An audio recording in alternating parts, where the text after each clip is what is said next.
Hello, hello. Waiting to make sure my scene changed properly. And it did. Wonderful. See, I'm getting the hang of using um, OBS.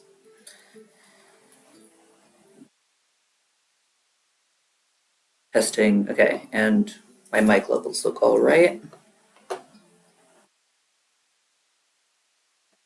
Right. As my title implies, we're just going to hang out. It's a holiday hangout session.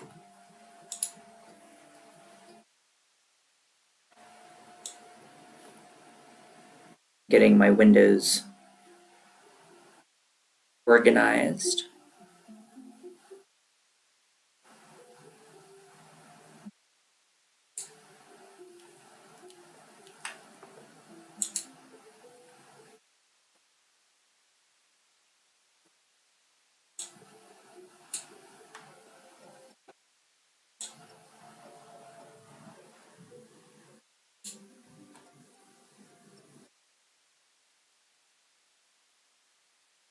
All right, very good, very good.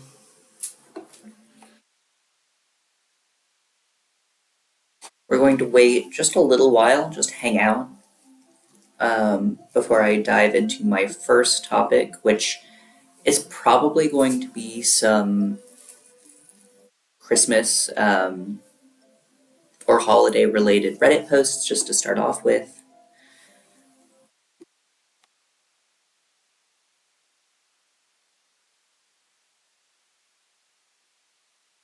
You can see I'm enjoying a nice warm beverage out of my winter themed cup.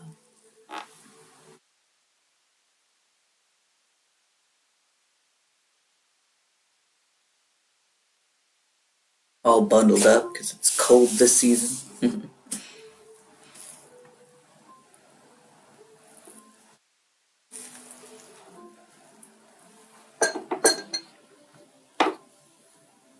I'm going to go ahead and put some posts I want to talk about in order.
Alright, I'm going to go ahead and get started with some Christmas themed Reddit posts that I wanted to share with y'all. The first one is a furry comic. Who doesn't love a furry comic, right? Ooh, give me a second. Have to get adjusted a little bit.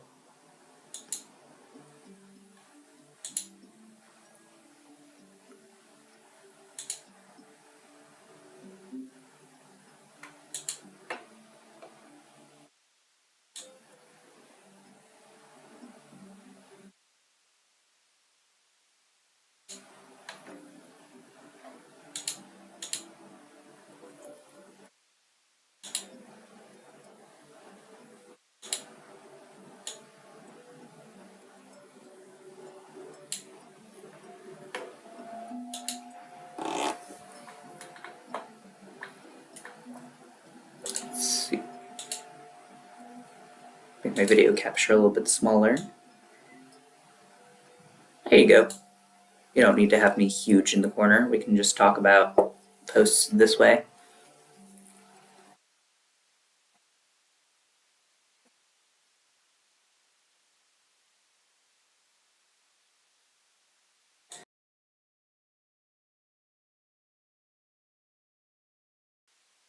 Excuse me, I have inhaled my beverage.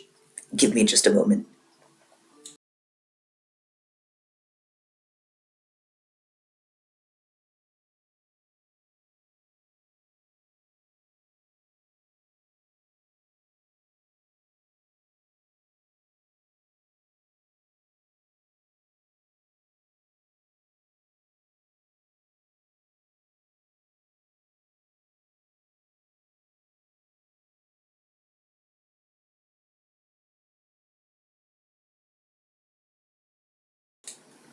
All right.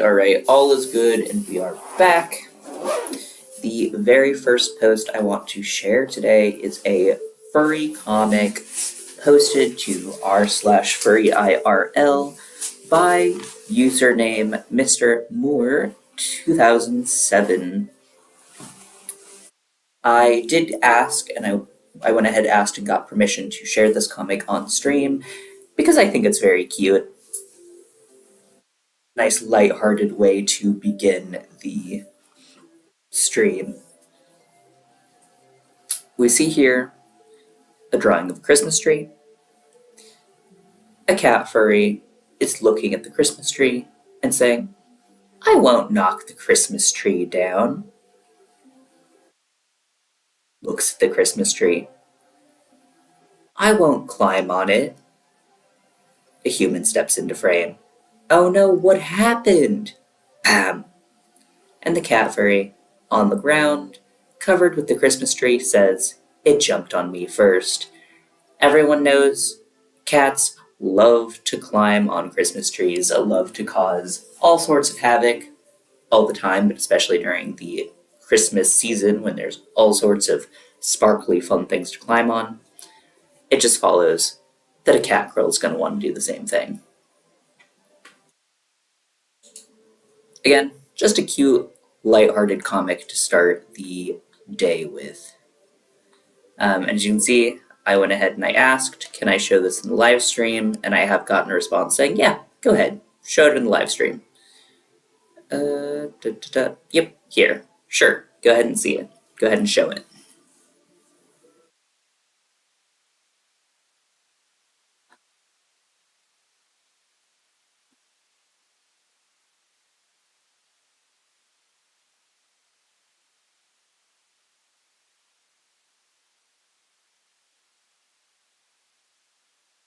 I'm a little bit surprised that no one seems to be free to hang out, but that's okay.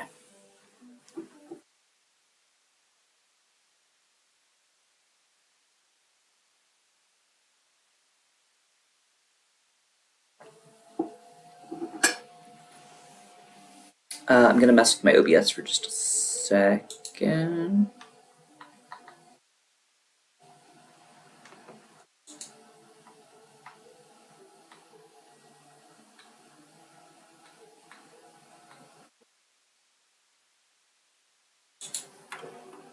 Hmm.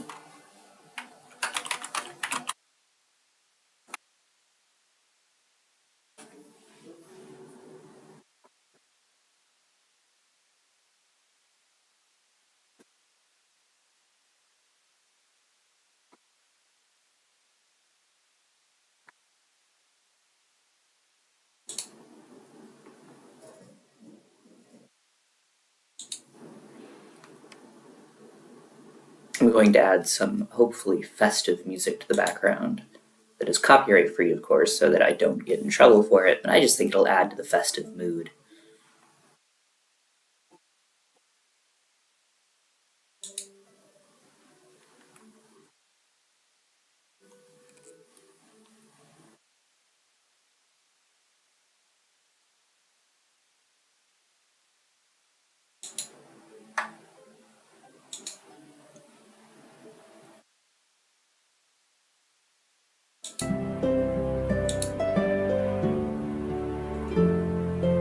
Okay, you'll have to let me know if it needs to come down to the bottom. Ta-da. Actually, nope. I'm sure I can do this in a way that'll look nice.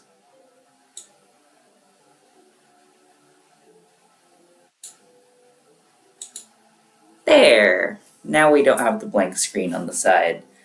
I am truly a master of using OBS, aren't I?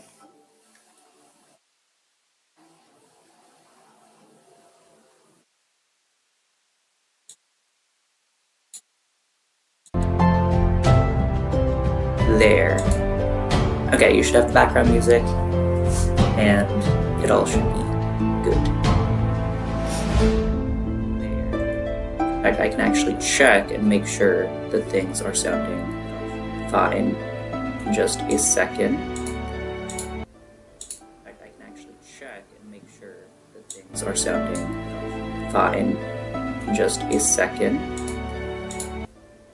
I can actually check and make sure that things are sounding fine. In just a second. I can actually check and make sure that things are sounding fine. Oops, I created a feedback loop. Alas, things should be better now. I apologize for the fact that was probably quite annoying, but I did want to check and make sure things were working, and I don't currently have a mod to do it for me. I apologize for the fact that was probably quite annoying, but I did want to check and make sure things were working, and I don't currently have a mod to do it for me. And the volume sounded fine. If there are any audio complaints, just go ahead and let me know.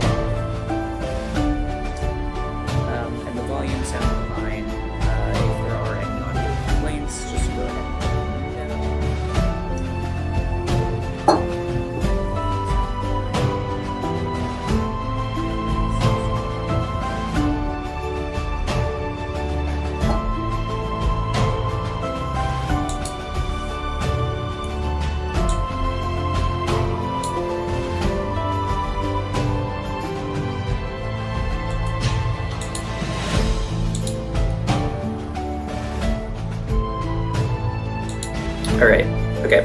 I think I'm finally done messing with OBS. Sorry for all of that. Someday I'll have this nice and smooth, and I won't have to mess with it nearly as much.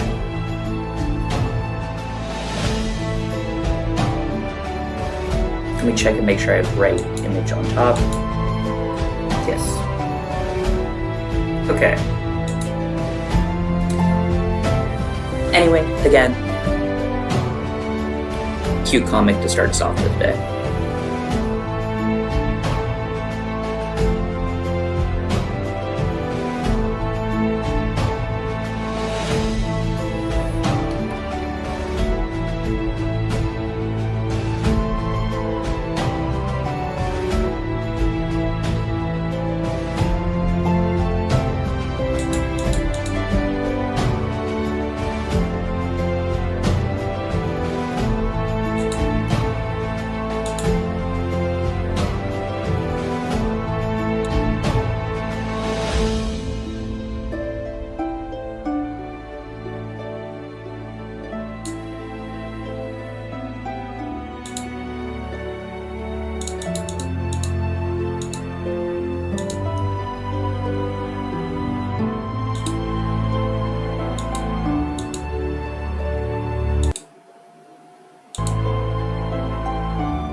Okay.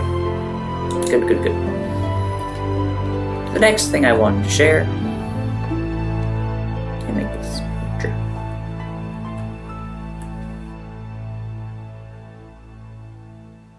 Very simple. Just a Merry Christmas wish from Uganda. In r/trans, Intelligent Ice 5867 says, though I don't have the means to celebrate this wonderful day, but I would like to wish all the sisters out there a Merry Christmas and a Happy New Year. It's going out to all the sisters out there, trans and cis, presumably, given that it's posted in the r/trans subreddit. Merry Christmas and a Happy New Year. I want to echo these same thoughts and feelings for everyone out there. I hope you're having a great holiday, even if you are spending it with me, hiding in the proverbial garage from your annoying relatives.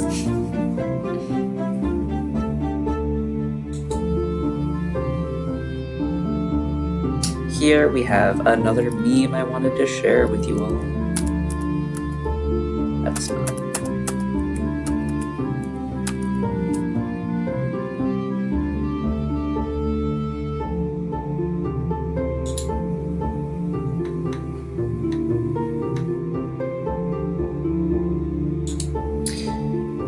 In the r/trans2 subreddit, we have yet another relatable meme. After seeing my Christmas presents with my dead name on it, I asked my stepmom to put my preferred name on it, and she said she would. My disappointment is immeasurable, and my day is ruined.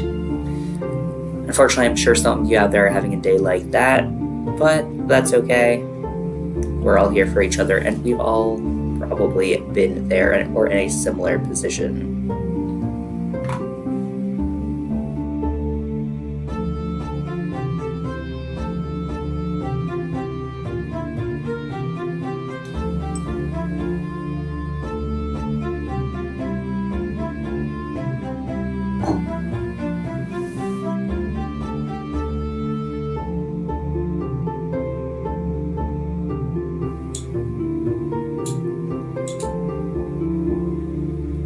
Organizing my tabs so I can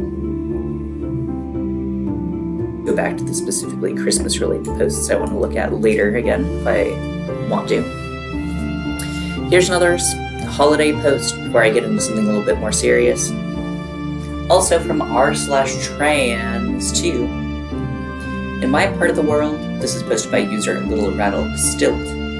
In my part of the world, we have the annual midwinter solstice celebration on the 24th.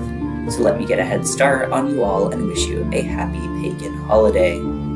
Happy Yuletide greetings. Make a wish to Trans Santa. I have never seen Trans Santa before as an image, but I love this. This is great.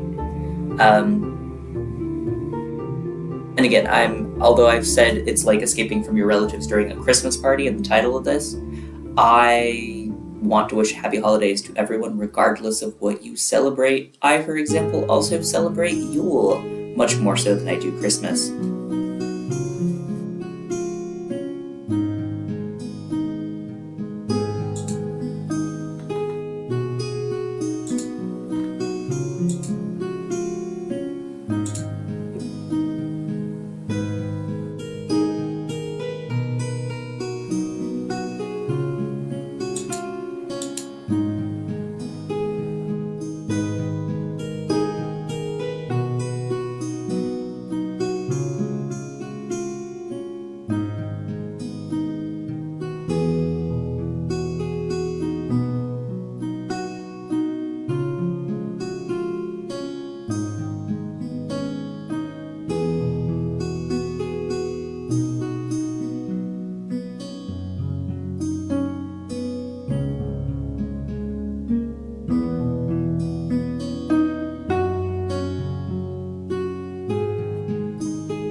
Alright, we have several posts I would like to go over that are all advice-related posts, but I've just been informed that I'm going to have my partner join me relatively soon, so I'm not going to switch over to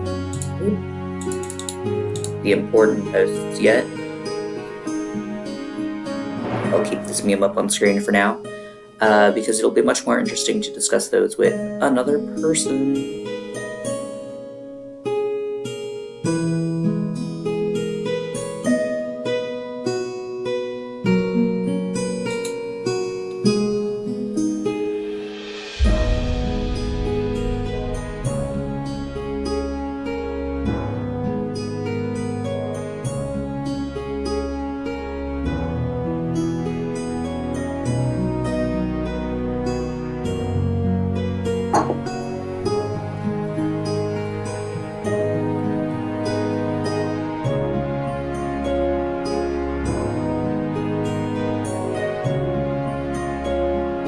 I'm debating what to pivot to next. We have a couple of things on the agenda.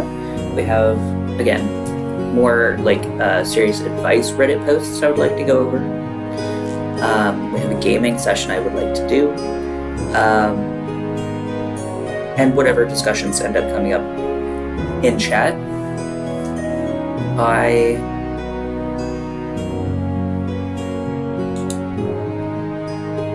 would like to do all of these things, but I'm not sure what it makes the most sense to do first, because, again, like I said, I'm going to be joined relatively soon by my partner.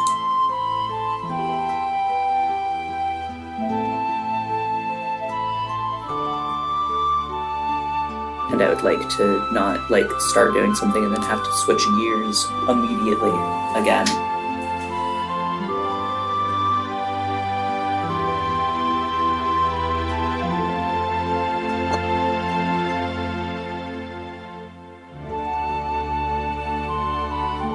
Thinking about if there's a way to arrange things so that I can have a bit more festivity in the background of my video. I do have Christmas. I keep saying Christmas, although I don't really celebrate Christmas that much. I celebrate Yule more so. I do have Yule decorations up in the background. Not in the background, up in this room, but not explicitly visible from where I am. So I think I'm going to go ahead and rearrange a little bit. For the sake of the camera. Does it look better if I tilt down a bit more centered? Then you can't see that much behind me anyway. Difficulties. I wish I had a Christmas tree to have behind me. That would be really nice.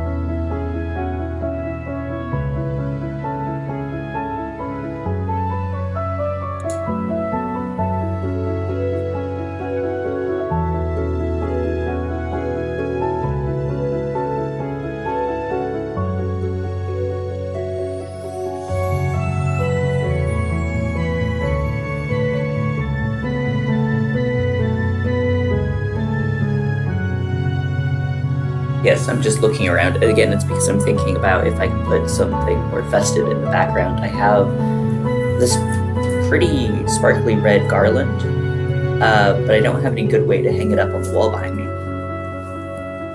If I had thought about it in advance, I would have gotten,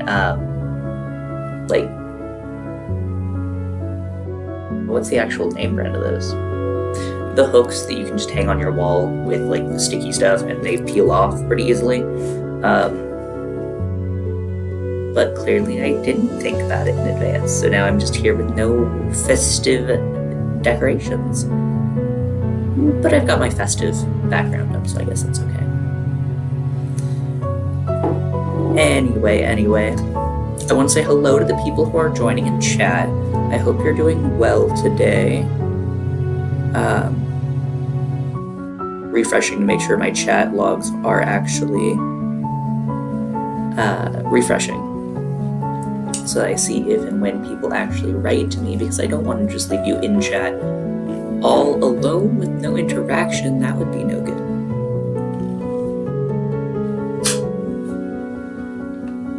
Speaking of which,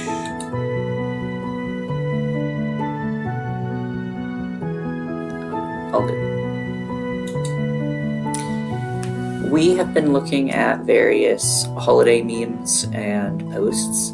I'm debating between either transitioning over to an advice session, giving advice on some Reddit posts that are looking for it, or a gaming session.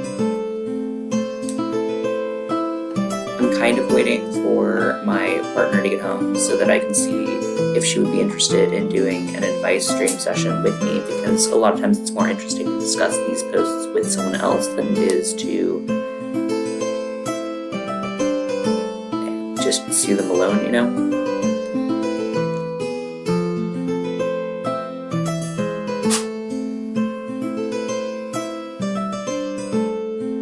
I am, however, going to need to make myself a new wintry beverage pretty soon.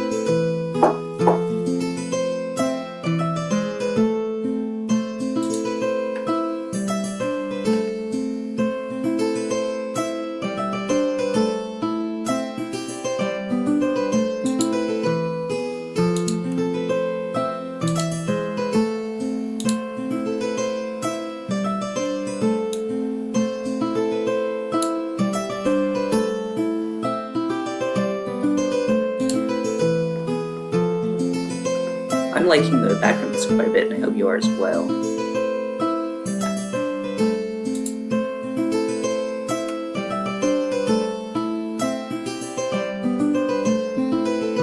It surprises me that this meme doesn't have any responses, so I'm going to refresh and see if there are any responses now. There aren't. Well, I'll go ahead and be the first responder then. Give this person a little bit of joy and happiness in return. So, again, this is a post about someone celebrating Yule and wishing everyone a happy pagan holiday, so I'll just go ahead and respond in turn.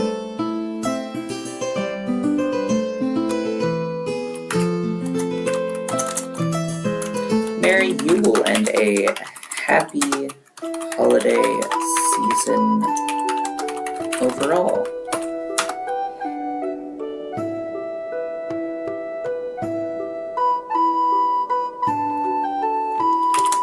I celebrated. Does this person use the term Yule or just solstice? Both, okay.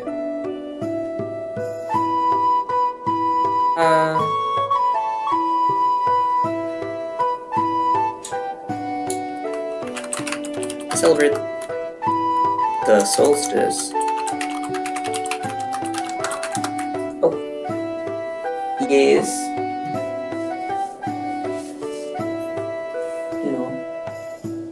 What's up?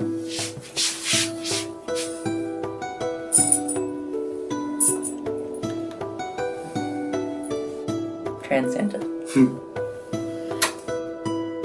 You can. Yep. You stream? Yes. I stream. Can step away from stream for a minute to come hang out with you and talk about how work was.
Hello, I am back.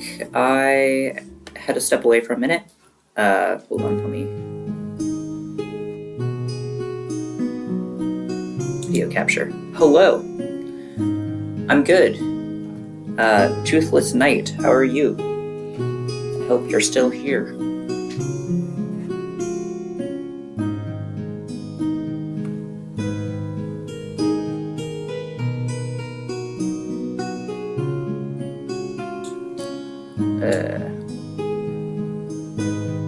Not what I wanted to do.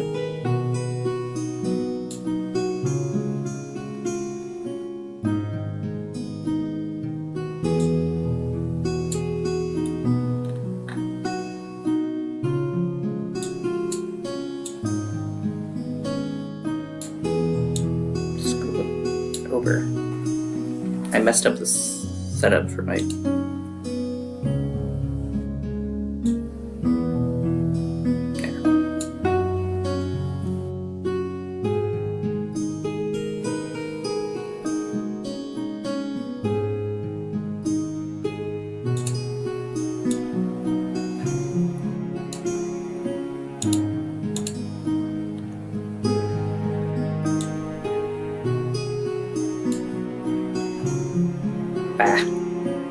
It's everything being frustrating.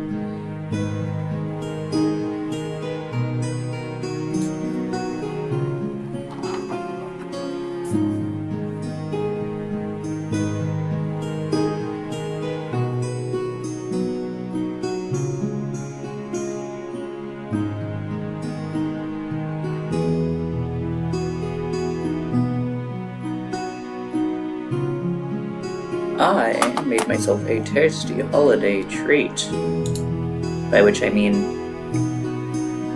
berry goo and essentially yogurt.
I cannot spell today.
Es sind die kleinen Dinge, die uns an unsere I Familie have an erinnern. Wie der Duft von advertisement. Essen, das I nie ganz must so keep gut ist wie das talking von until Mama. I can mute. There.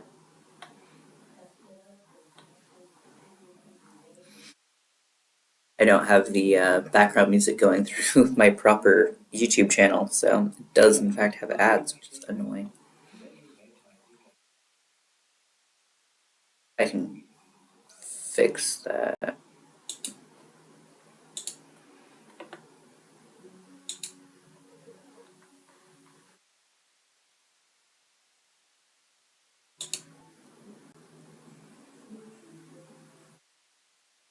There.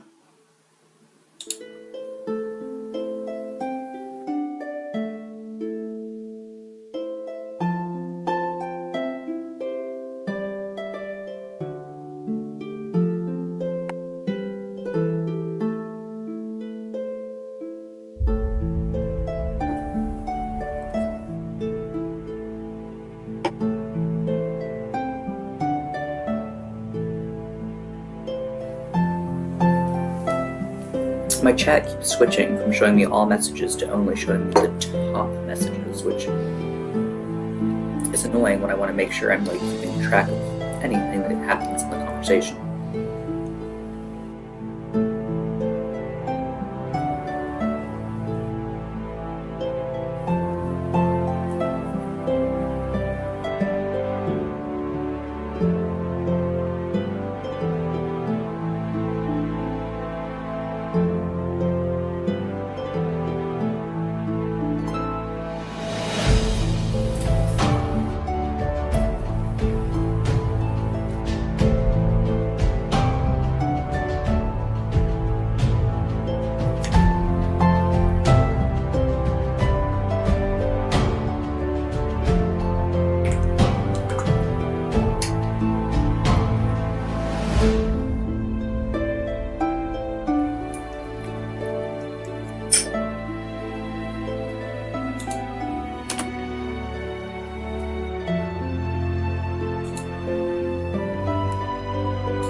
One of the very first things I showed on stream today is a furry comic about a cat girl climbing a Christmas tree and knocking it over.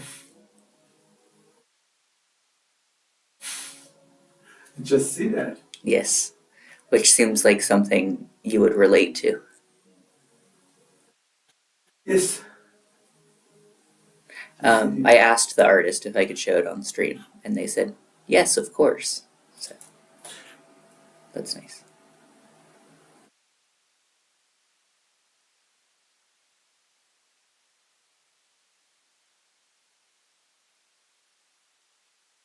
Anyway, on to other topics. Which one do I want to talk about first? That was a question for myself.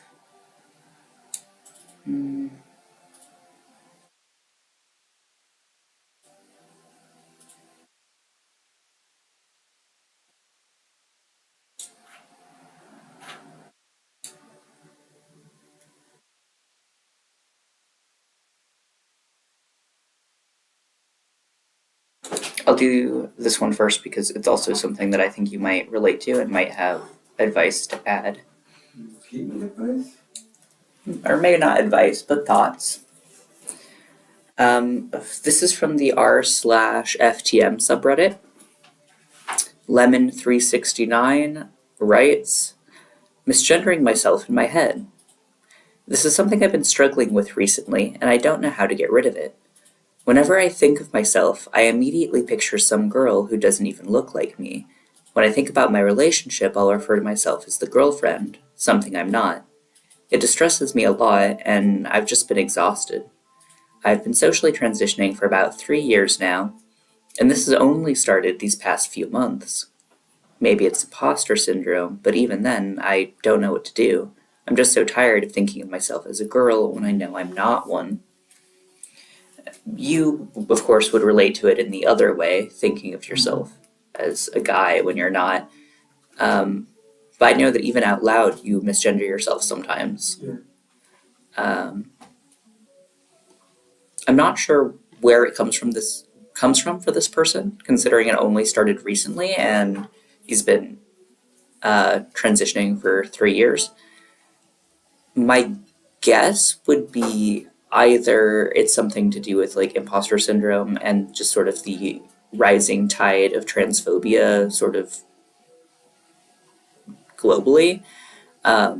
If you're seeing more of this idea that you aren't/can't be what your gender is, that can get into your head.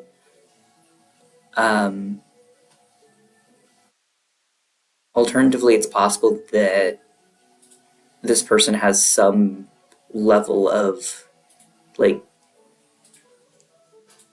maybe fluctuation in gender and like might actually have some interest in exploring femininity and womanhood in a way that they didn't before, and that could be partially coming through. It's very hard to say from an outside perspective. Do we know when it got written? This was written 2 hours ago. Or maybe now also with all the celebrations on that surrounding. If they get misgendered more often right now from friends, family, co-workers, it could stick in the brain more as he That's a good. as she is instead of the he that is. Like we don't know how much socially how it has changed and how people How much react to it. support. Mhm. That's a very good point. If you're getting misgendered by other people more often, then you're more likely to do it yourself. This isn't exactly related to this particular post. Instead, it's more related to a post I saw yesterday, but the post got deleted before I could actually reply to it, where someone was asking how long it takes for your mental image in your head of yourself to catch up with changes from transition. Probably right. I don't look like myself in my dreams. I don't look like I did pre-transition, but I don't look like myself now either. So it takes a long time for your mental image to catch up to changes. Um, I know that's something that like cis people also experience. Like in the process of getting older, a lot of times your mental image will just get stuck at like one point and then won't ever reflect like your true age or whatever. So I do think to a certain extent it is possible that you develop a mental image and then it just stays that way, whether or not you physically change. Um, it would be unfortunate, of course, if you get stuck with a mental image that misgenders you, but I could see it being possible. There might be a way to influence that, but I don't know to what degree.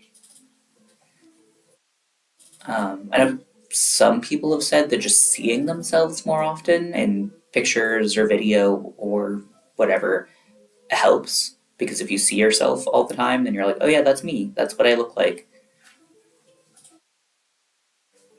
Maybe it's like for me, it's also like comparable to the how you said because you said your age. Hmm. Like because for me personally, it's like I'm not a grown up. And I'm 28. Mm-hmm. I've reached adulthood 10 years ago, but in my mind, I'm still a teenager somehow. I'm not seeing myself as those grown ups as our parents are. Mm-hmm. Even if I have, by for long now, the age, responsibilities, the pace, the taxes, I do all of it, but I don't see myself as a. Do you think that's partially because sort of standard markers of adulthood aren't really accessible to our generation? Like, sure, you're an adult, but you can't drive. I don't know. Own a house. House ownership isn't as much of a thing in Germany, though, either.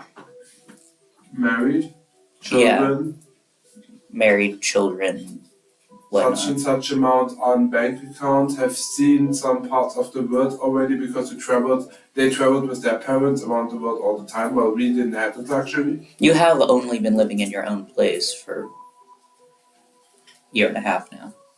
So that can also play into it, because you were living with your parents up until now. For me, Like that's probably also something I'm like, I mean, if you see yourself like that, it can be hard. I do see myself as an adult, but I see myself as a different kind of adult than like the adults I saw when I was a child, if that makes sense. Um, because of the difference in accessibility of markers of adulthood. Um, but also, my parents didn't have a lot of the standard markers of adulthood either. Like the house that my parents live in, they don't own. It belongs to my mom's parents, right? And in a lot of ways, my parents have kept sort of I don't want to say childlike, but like um, almost like dependent, not in that they are dependent, but in that they kind of function as dependents in some ways, relationship to their parents, which changes their role as role models of like what adulthood is because they don't have the same markers as like other generations did either. Um, and that's just, I guess, exacerbated by the fact that again, I don't drive, I can't drive, I have no interest in driving. Me neither. Yeah, and then yeah, I mean, at my age, my parents were married. It's also a difference, but I do still see myself as an adult because I can function on my own. I can theoretically support myself. I don't currently do so, but I could. I have done so in the past, etc., etc. It's funny because if it's like what they say was I can function on myself and I can take care of myself, then I would have been an adult already with 13 years. That is a fairly common dynamic for people who were parentified at a young age. Mm-hmm. It's pretty common if you are forced to be and function as an adult when you are a child, that when you become an adult, you still feel kind of stuck as a child because you don't get to grow up in the same way that most people do. Very sad. Also very common, honestly. So very sad. There is one answer that this post has gotten. So let's see what the other person who answered this has said.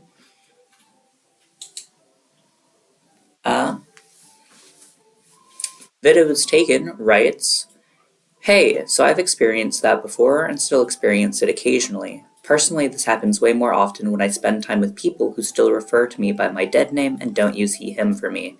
Maybe that's the case for you too." That's what you were saying. As you said, it may be imposter syndrome, which can be stronger sometimes and cause us to doubt ourselves. Maybe you're also questioning yourself about, for example, your role in relationships. I know I struggled with that too and still do. I have a hard time seeing myself as, quote unquote, the boyfriend, because I was brought up as a girl. Girl education means I always heard about how to be in a relationship from a girl's perspective and never how to be a boyfriend. With time, however, I'm starting to understand that it doesn't even matter all that much because I don't want to be a cis man. Most of them suck. I want to be my own man, you know? I'm just sharing this because maybe you'll recognize yourself in my experience. So cut yourself some slack and try not to stress about it. But it's also allowed to question yourself. Exploring those topics in your head could help you understand why you have these thoughts now instead of outright rejecting them. Rejecting unpleasant things can make them linger because we let me see the bottom. Haven't finished dealing with them. Hope it gets better for you. Honestly, that's a great response. I could not have said it better myself. I don't think I'm going to bother writing out my own answer because this person pretty much covered everything that you and I brought up in our conversation.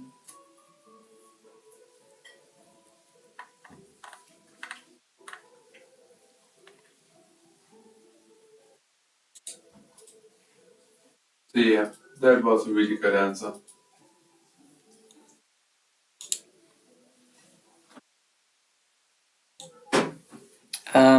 Next, I've got a trans femme one that you might have more to say about than I do, though I don't know. I also have some thoughts on this one.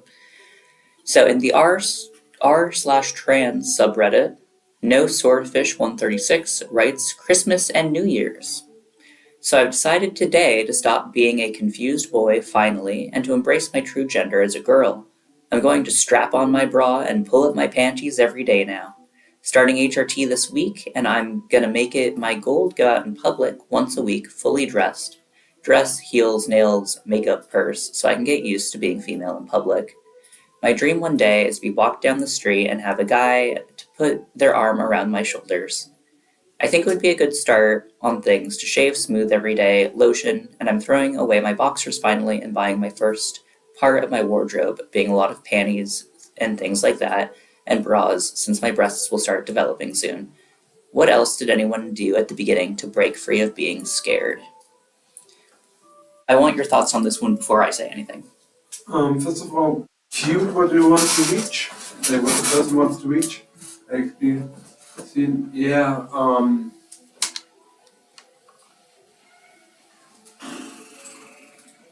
How to say? Like I can understand the scares. I have this as well. 1 second. Hi, Toothless Knight. Okay. I do that. We're discussing trans advice on Reddit, the post that's currently on screen. I'm pretty sure you can hear my girlfriend. She's off screen, so that should be fine. I mean, can't really help to. I can't answer the question. What else did anyone else do to beginning to break free of being scared? Because I don't know. Because I have not broken this scared yet. I am also scared going out like that. I am shaving myself. That's something that helps in my eyes very good. I forgot it this morning. I wanted to shave this morning, but the day beard was shown. Also, the last days got also not misgendered because I have to say I'm born male, but see myself also as female. So people call me male yesterday and today, but that's okay. And Yeah, I don't know. Maybe it's because where we live that I'm worrying so much. Mhm. Because of the country that where we live is where has the history of very right-wing people, and especially at the place where we are living, and there's more of those here than in other places. But yeah, I don't know. Toothless Knight, I'm glad that your wolf loves our videos. We have a little wolf who likes to hang out with us too, but not on hand right now. Oh, my girlfriend's gonna go get him. Him, them. I don't know our wolf's pronouns. I don't know if animals even have pronouns. No set pronouns, at least. None of them have set pronouns. Ah, Wolfie. Let's see, where can I set up wolf? Not gonna be visible anywhere. He's too little. There, he can kind of peek up. I think it's great that that OP wants to like embrace herself and embrace her gender identity. I do think that there is a lot of emphasis here on the like external aspects of embracing yourself, which is good if it makes you feel good about yourself. Like do the things that you need to do to be comfortable in your skin. But Be careful with this, I would say. yeah, it's easy to burn yourself out if you feel like the only way to be yourself is to go through a lot of effort to perform your gender identity in a very like strict way. Especially stuck on like wanting to shave every day. That's a lot of work, and Depending on how the head works, to be honest. yeah, like you are still your gender even if you aren't hyper performing it every single day. Um, I for myself, in the beginning of my transition, it was a lot more important to uh, be strict about my name and pronoun usage um, than it was to be strict about like my outside appearance. That's something that does seem to sort of differ in trans masculine and trans feminine communities. It seems like trans femme folks often go through more like physical transition and like presentation transition before necessarily doing the like social name and pronoun stuff, just from what I've observed. I'm not sure why, but that does seem to just be an existing difference. Um, but I think that it can be helpful to do the social name pronoun stuff early on and be strict about it if you're in an environment where it's safe to do so, because it reinforces to yourself that you are who you say you are no matter what you look like and no matter what you're doing. That's also a big one. Make sure that you are like physically safe in your environment. Yes, Like yes. if you have abusive parents that where you know if you dress like that and go out like that, then they will beat you. It is unwise to dress up. It is nice to do so, and I know that it feels amazing to dress up and it's very empowering, but also your physical health is also important. I will also emphasize the importance of making sure you're physically safe. It's important to break free of the fear of being yourself, but unfortunately, in a lot of cases, there is valid reasons to be afraid as a trans person. It's very harsh to say it that way, but it is true. You need to be aware of your environment and in what situations you're putting yourself. Um, Not saying don't express yourself, don't put yourself out there, but just keep an eye out and use your risk assessment skills. If you have that. Or develop Mine is really bad. your risk assessment skills. There is, this is only tangentially related, but a documentary, a Netflix documentary recently came out called Will and Harper, which is about Will Ferrell and his friend Harper Steele going on a road trip across the country. Harper came out as a trans woman, and the road trip is sort of serving a twofold purpose. Partially, it's so that they can kind of get to know each other again now that Harper is out and like living as a woman, and then also to introduce Harper to the country again, is the way they phrased it. She's someone who always traveled a lot during her life, and she's afraid that she can't necessarily do that in the same way as she could when she was presenting as a man. It also um, gives Will the opportunity to see how transphobia is actually functioning in people's daily lives.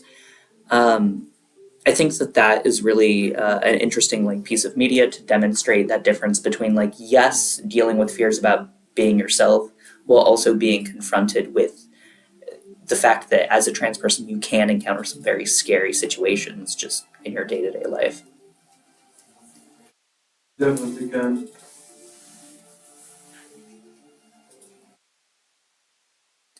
Ooh, Toothless, if you make something cool, are you in the Discord? I don't think you are. You're welcome to, if you want to, join the Discord and share pictures of whatever you make. I'll have my girlfriend post the invite link to the Discord if she can find it. If not, I'll put it up. Did you save the new one? Because the first one you saved expired. I always pull it fresh from your Discord. Okay, good. Thank you. Yeah, from the invite people. Nice, thank you. That's why I get a new code every time when I post it. Because I know they run out. Yeah. If I think about it, I click them so that they don't expire because you can switch it to never run out, but I sometimes forget. And I just use those.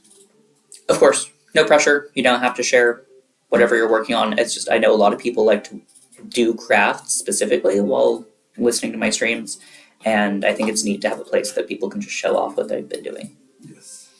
Would you tell Toothless to do craft or to do Legos? I think they'd both be cool, both be fun. We haven't gotten anyone showing off Lego creations, No, we haven't. so I would be interested to see that if you want to work on Legos. Of course, I'd be interested in crafts as well, but Legos would be something I haven't seen much of yet. So far, this person, I'll refresh, but at least when I had opened it, this person hadn't gotten any answers yet. So you can go ahead and write out the first answer to their question. Yep, still no answer, and they posted this 4 hours ago, so I say I go ahead and be the first person to give them an answer. Which means I need to try to summarize everything we just said out loud. Mm-hmm. And of course, we are also no experts, but we give our opinion, or we think about it.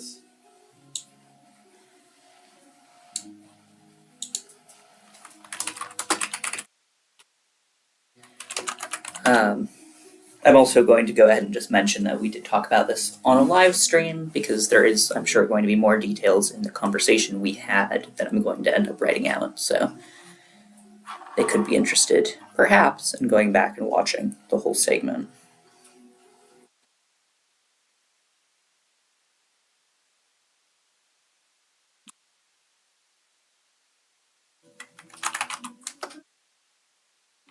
Toothless says, if I have to leave, I hope you have a Merry Christmas. I wish you the same, Toothless. I'm probably going to be on quite a bit over the rest of today, so if you do have to leave, you're welcome to hop back in, or if not, just have a great Christmas.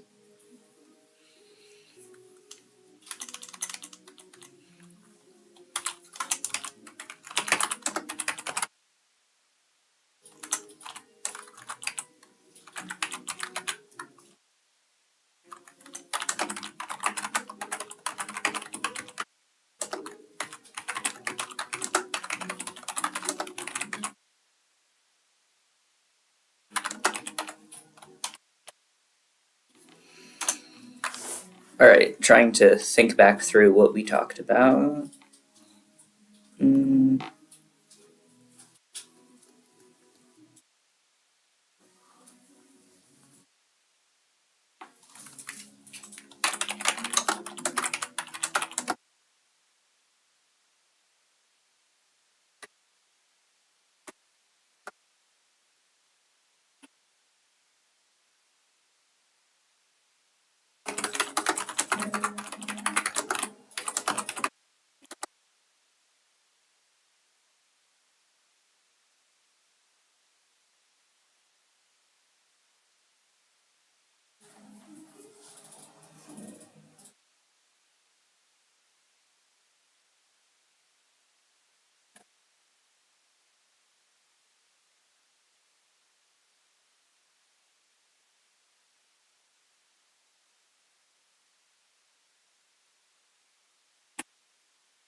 I just realized I don't know how to spell Will Ferrell.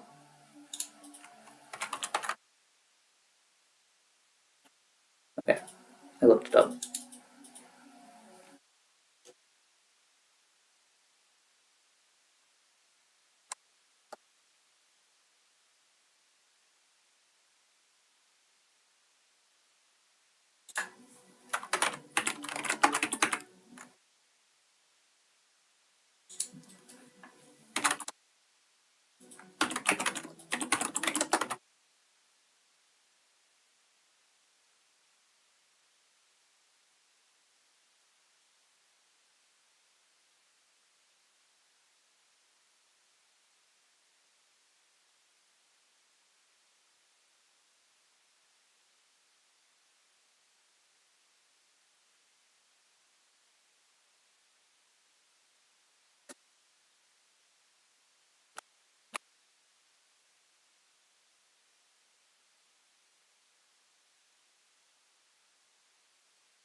Alright, I have another trans related, Christmas related post. This one's not specifically an ask for advice, but I would like to give this person a supportive comment, so I figure we can go ahead and read through this one as well. In the r/trans mask subreddit, Suramani writes, finally gathered the strength to definitively decide I won't be going to Christmas this year and to tell my dad exactly why. It's unlikely to go over well, and spending the holiday alone for the first time in my life doesn't have me excited, but I'm trying to feel proud of this at least. And it's a text message to Dad Cell. I've thought about it and I just don't think I can do it. I don't know if anyone really noticed at Thanksgiving other than me and redacted friend, and I guess redacted uncle, since he corrected himself the times he did it.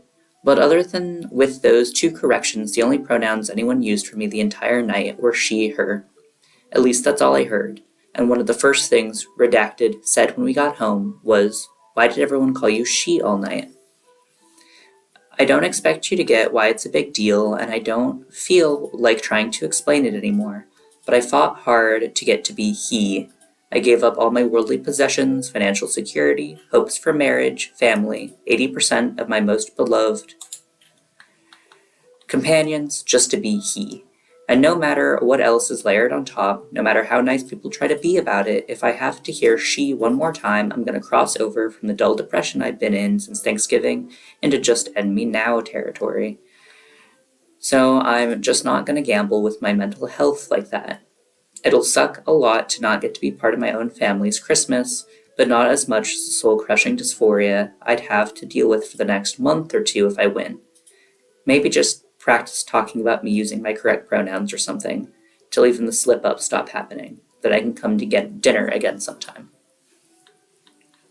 I'm very proud of this person for setting those strong boundaries, for recognizing what he needed for his own mental health, and for being willing to stand up for that, even though it's going to be uncomfortable.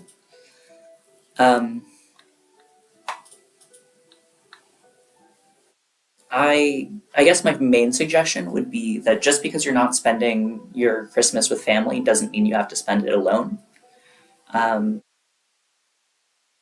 like from that message, it's obvious that this person doesn't live with his family, and a lot of adults end up not seeing their family for Christmas. Like that's not super uncommon. it would definitely be possible to spend Christmas, or maybe if not Christmas itself, the days following Christmas, with other friends who aren't with family. If you have people to reach out to who are also alone. Alternatively, I mean, online communities, hello. There's always stuff happening. You can definitely find some sort of online event if you just want to be around and interact with people on the holiday. Do you have any suggestions? Again, I also think it's very good how the person handles it, to like set a boundary and stick with it, because that's the most important. You need to feel good yourself, or you can't and anyone else can't. I hope that the father, Father. the father accepts that and doesn't make a big deal out of it. If they do, maybe even think about crossing one more step of, do I even want this family? Like, I can speak from myself. Bixie and I all just visited my mother a few weeks ago, and she still refuses, even after I came out like 2 years ago, to use female pronouns or my name that she knows about for me, because in her eyes I have to respect her, but she doesn't have to respect me because I'm the child. So after this meetup at the start of this month, I decided after we are back to just block my mother on WhatsApp, and with that have lost the last trace of family that I had.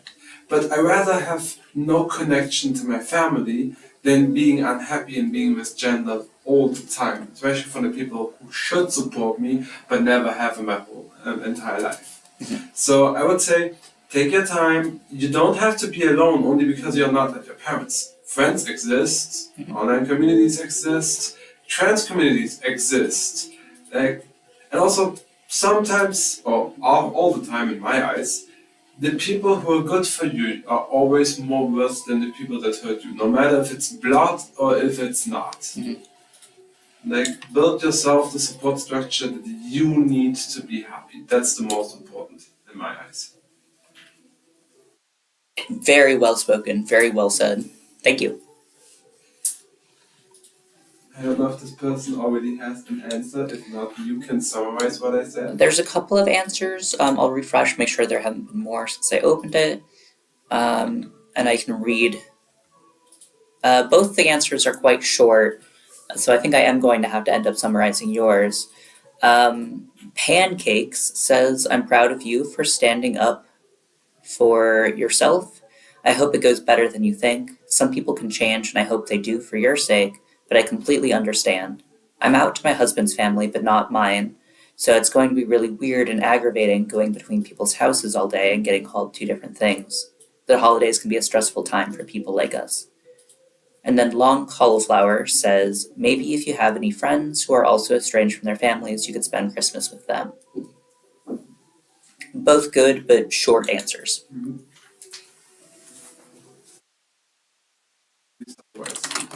Yes. I would like to lay down. I'm very tired. That's totally fine. I've got one more post open that I'm thinking about looking at, but it's not one that I was going to necessarily ask your opinion on because it's not one that I think you're going to have much to say about. Thank you for letting me bounce these posts off of you. Sure. It's helpful to have someone else to talk about the posts with, especially when chat is relatively quiet, because it's nice getting someone else's perspective. And also, as I experienced last night, if I just talk for 2 or 3 hours straight, my throat hurts so bad by the time I'm done. Also, we two have very different experiences about transitioning. Yes, we do have. You had a lot of help in your transition. A lot of people tried at least to work with you, to be there for you, to help you get through that. I was my whole life alone. Like, before you came, I had nobody. I wasn't even able to come out. I wasn't even able to realize who I really was. There was something in my brain, but like the thought never really crossed because it was impossible for me to live it. So why should I think about it? I guess it's also something that, while you have your perspective, my perspective is probably in a lot of things a completely different one. Yeah, maybe you can do more live stream afterwards, or you join me, or I don't know. I was thinking I'm gonna play Dredge. I also set up, again, I'm sure you noticed that I've got my stream set up slightly fancier than normal, Yes. the background and whatnot. I also went ahead and already set up a scene for gaming. I'll need to make a couple of adjustments to it, but so that I can. Do your laptop gaming. Yeah. Yes. Again, I maybe also do that and do some streams over the next days. I could make you like a background. You generally fill up the entire screen with your game, Because so I still don't have a webcam. yeah. I was just thinking if you're interested, I could make you an image to place behind the game, and you can make the game screen slightly smaller so that you could have some kind of themed background if you wanted. It's your account. I was just thinking it's neat to have things be kind of visually. Do whatever you want to have on your account. I'm just a streamer. If I make it, it's going to be roses. I hope you know that. That's totally fine with me. We'll have a little rose garden to put your game in. Yes.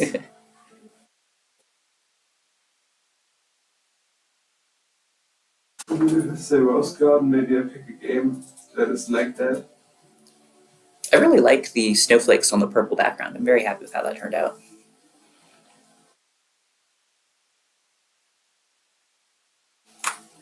Maybe I have a gardening game or something like that. That would be one, which would be a little bit more creepy, which is also on yours. Yeah. Graveyard Keeper. Yeah. I could play Graveyard Keeper. That's streaming. What time is our reservation tomorrow? 13. 13. I thought so. All of a sudden while working, my phone was going ham in the back. I was like, the fuck is happening there? And I looked at it, I was like, oh, reminder that we have the reservation for tomorrow. I was like, I totally forgot about that. You forgot about the reservation? I did. I didn't. I just didn't know what time it was for sure. I totally forgot that we had the reserved tomorrow. You know me. If I wouldn't have you or any other way of reminding me of stuff that's happening, I would just forget. Mhm. It's ADHD. Yeah.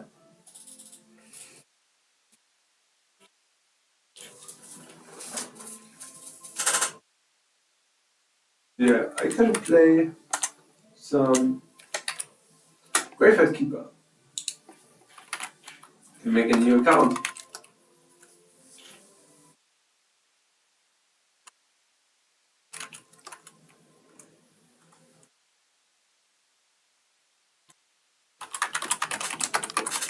Now I will make it.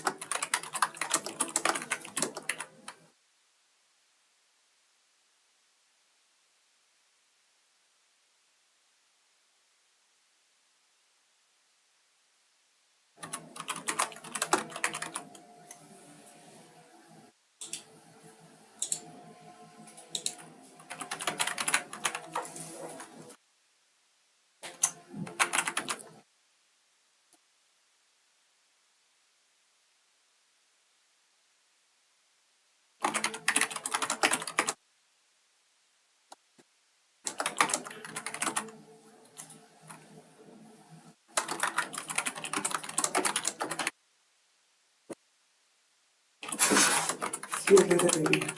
Love you. Love you. Harry. See you later, chat.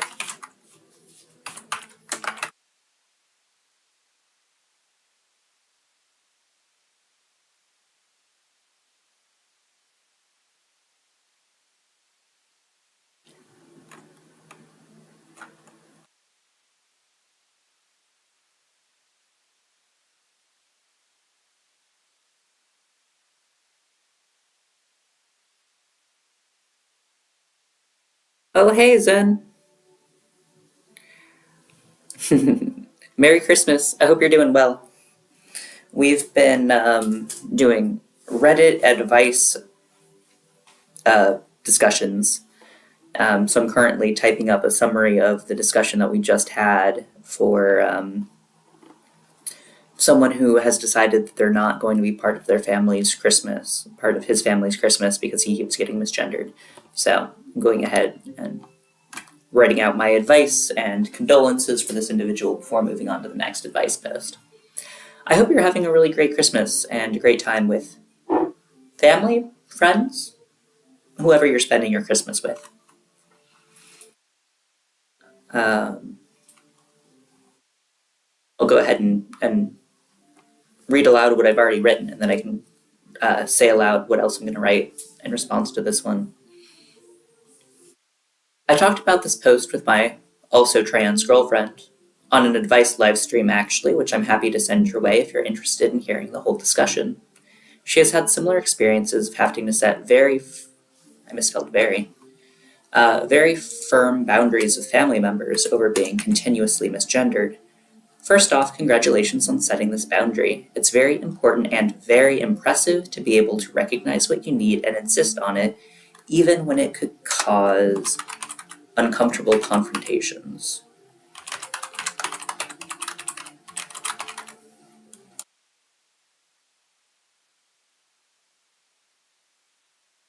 It may be a bit late now to suggest this, but just because you aren't spending your Christmas with family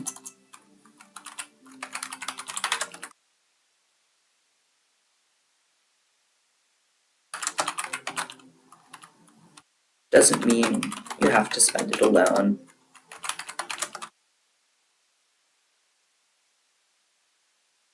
A lot of adults don't end up visiting family for the holidays, so it is very possible that you have friends who would be available to see you either on Christmas itself or in the days following. If not, there are online communities and events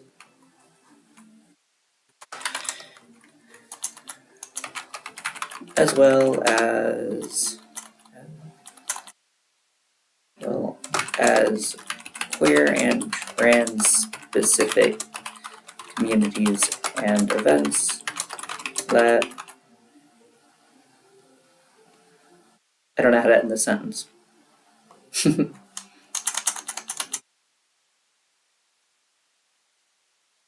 Zen. Bixie to the rescue for advice.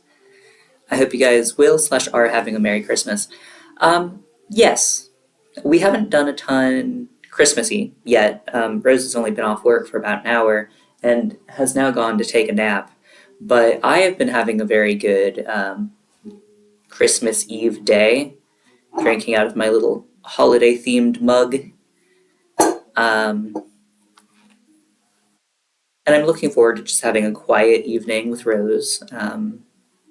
Probably going to be on stream quite a bit, actually. It's important to Rose because she has recently had to cut family off to spend time online today to give people a space to hang out and socialize if they're also not with friends or family today. So again, we'll be on a lot today. Also, part of why I'm doing an advice stream, I did another one yesterday, is because of how frequently you and other regulars in chat have commented that you like my advice and you find it helpful. So it got me thinking that, I do actually feel like I'm quite good at that. I could go out of my way to try to, offer advice to more people who are asking for it.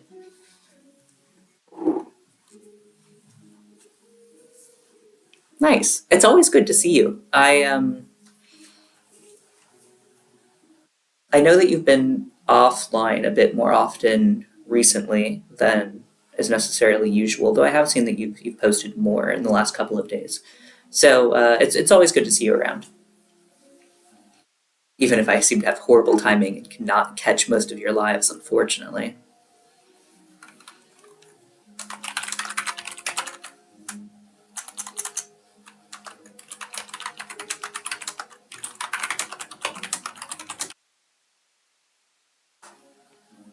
Trying to remember what else Rose and I talked about when we were discussing this particular post and what else I need to say. Um, you don't have to spend Christmas alone. Congratulations on setting boundaries.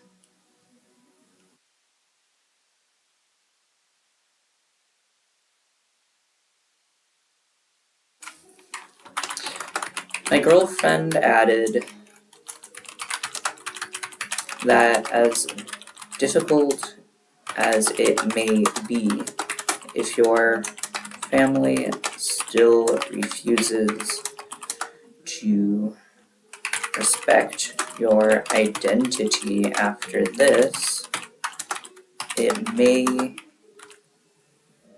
be time to consider setting even stricter boundaries or limits around how much time you are willing to spend with them. This is a very difficult decision, of course, and is going to depend a lot on your exact life situation. But you don't have to have people in your life who don't respect you.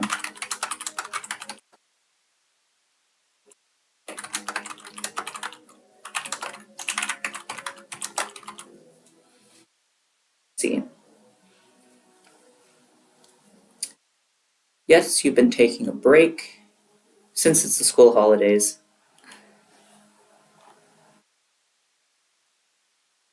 Aw, that's really sweet to hear. Yes, I will try to remember to do that. I think I've dropped one link at one point. Honestly, I often forget to even put the link in my Discord until I've already started and like been on for like 10 minutes, and I'm like, oh yeah, no one's here because I didn't tell anyone I was going to be online. I'm slowly but surely professionalizing my online presence, but it's taking time. I finally feel like I've just gotten the hang of like actually using OBS, so at least that's like one step in the right direction, but we'll see how it goes. Thank you for the offer. Thank you for explicitly saying that that's cool. I really appreciate how friendly of a space your server is for live streamers and for YouTube creators. You have so many YouTubers in your server. I just think that's really cool. A lot of YouTubers' servers seem very like proprietary, very I don't know, like people are afraid that if they let other people share their content, their audience will be stolen or something, which I don't know, it makes me think of that two cakes meme. That's a classic. I'm sure you know that one, or at least you probably do, where two bakers show up each with a cake, and one of them's like, oh no, that other cake is so much better than my cake. And then, of course, someone with a knife and fork shows up and is like, holy shit, two cakes? Amazing. Um, I think that's a good solid post.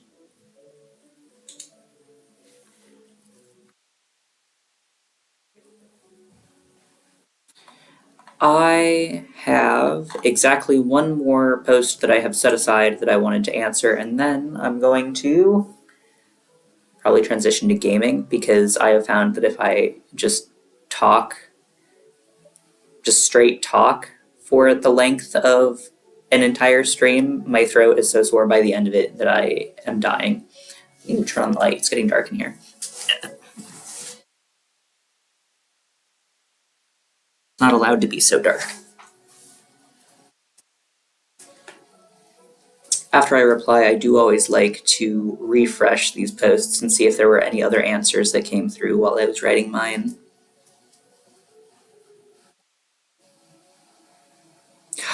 Your mother uses the two cake saying? That's really that's really cute. I don't know if that means that your mom is cool or that I am old, but I both are probably true.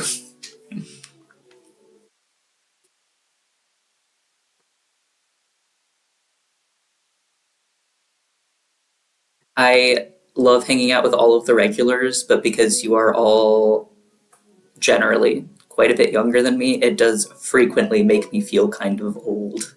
It's like, I swear I am not a millennial. I swear that I am Gen Z, barely, but you guys really put that to the test sometimes. All right. Um, our next post is one that I decided to discuss alone after Rose went to take a nap because I don't think that she has been interacting with the queer community in general long enough to necessarily have a ton to say about it. And she was tired, so I didn't want to keep her up any longer.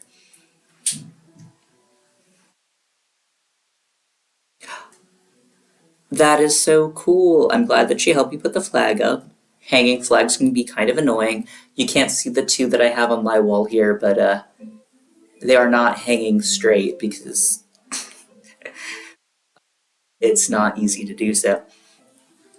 And also, that's really cool. Once you have an Etsy set up, I will definitely be happy to promote that in my Discord, to drop that into probably the Therian discussion channel or the furry stuff channel, depending on which you're more comfortable with dropping it into.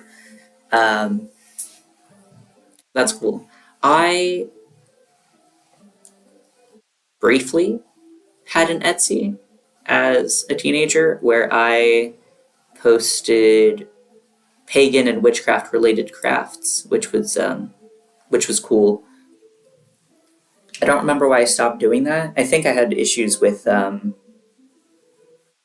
being paid out. Whatever, it was a decade ago now. More recently, I have sold stuff over Depop, which I found to be quite a bit more user friendly, but it's also a much smaller platform, so the audience you're going to get there is also much lower. So, you know, it's got pros and cons. Nice. I'll definitely do that. I mean, you can also do it yourself if you want to, but as soon as I see that you have an Etsy shop up, I will go ahead and put the link up as well.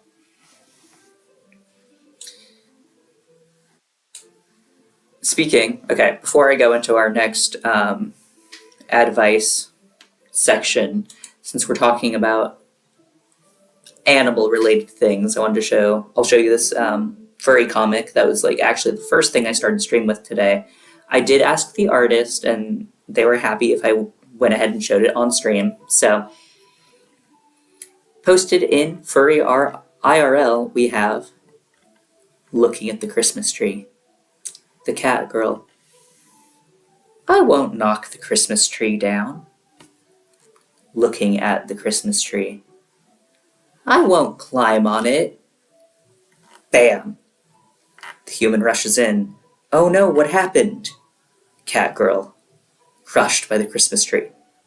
It jumped on me first. I just think this comic is so cute and festive that I had to share it for this holiday themed stream.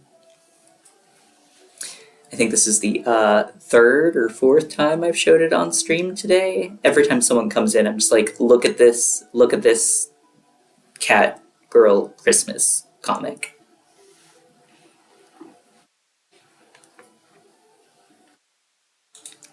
All right, let's actually give the last section of advice that I have planned for now.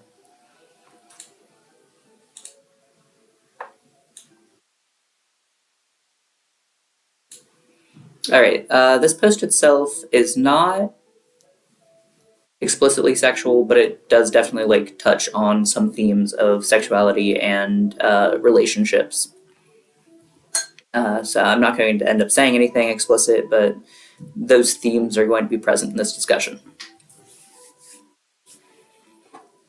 Do I have water left? Drink water.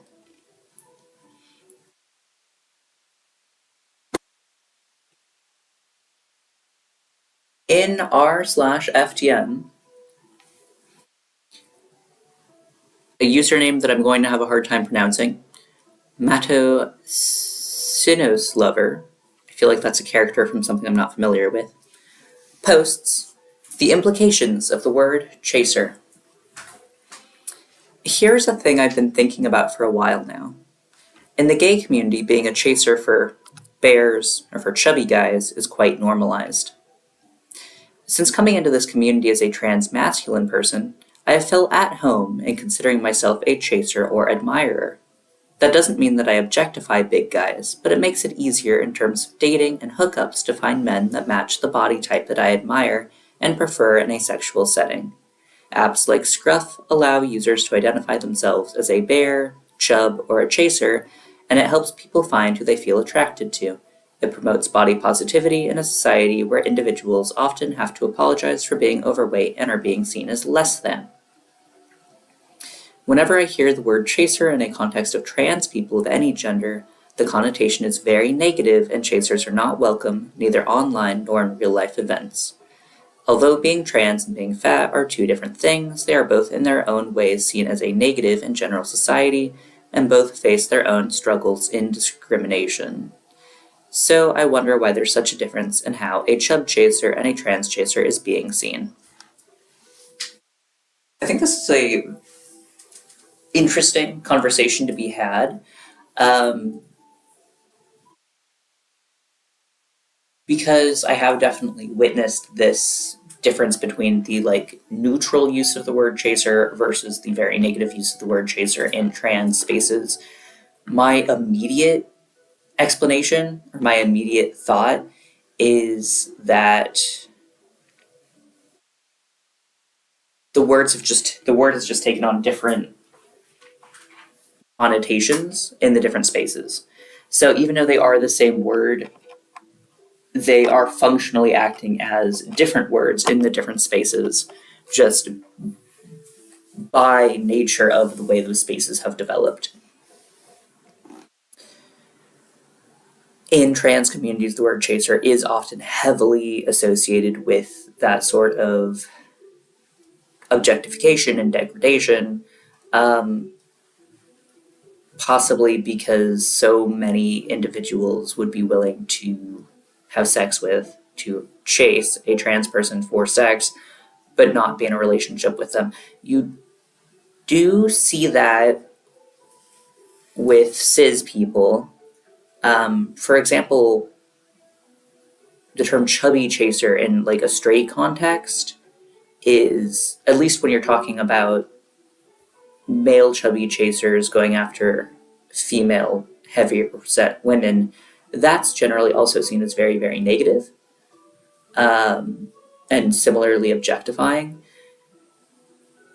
I think that in many cases, especially on apps like Scruff, it's not that chaser doesn't have the connotation of being objectifying, it's that objectification is not necessarily seen itself in a negative way. Like if you're primarily seeing this on hookup apps, then like you're there for a reason, right? You're there to hook up, most likely. Maybe you're hoping that you'll meet someone for a longer term relationship or whatever, but the approach to relationships is inherently different in a hookup app than, or in a context where you're thinking that you're going to hook up with someone, than it is in other situations. Chasers who are operating outside of those situations, so like chasers in just like casual real life situations or chasers on normal dating apps, are bringing that level of objectification into a situation where it isn't acceptable socially. In order for that kind of, I don't necessarily want to keep saying objectification, but in order for it to be okay to like very clearly and very obviously say, I am interested in this person because of this physical trait, that has to be a very specific type of social situation. Like, of course, on a standard dating app, say Tinder or OkCupid, you might end up talking to someone because they fit the body type that you're interested in, but it's not acceptable in the same way to be like, hey, I'm interested in you because of this trait that you have. And I think that's where the different energies around the term are coming from. In situations where it's anticipated that people are going to hook up, or that any relationships formed are more likely to be short term, it's a lot more okay to be like, hey, you've particularly caught my attention because XYZ, than it is in situations where either there is no intention of a physical or romantic relationship, or where the development of those relationships are assumed to at least generally be more long term. Or at least that's my theory on the topic. Let's see what other people have had to say about this.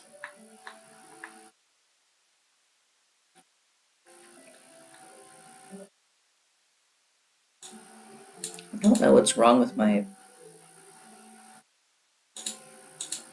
screen where I can't see the bottom. Hello, Soap. I am discussing Reddit posts and giving advice on them. In this Reddit post, we are talking about why chaser in the trans community is very negative, but chaser in gay communities are not necessarily always as negative.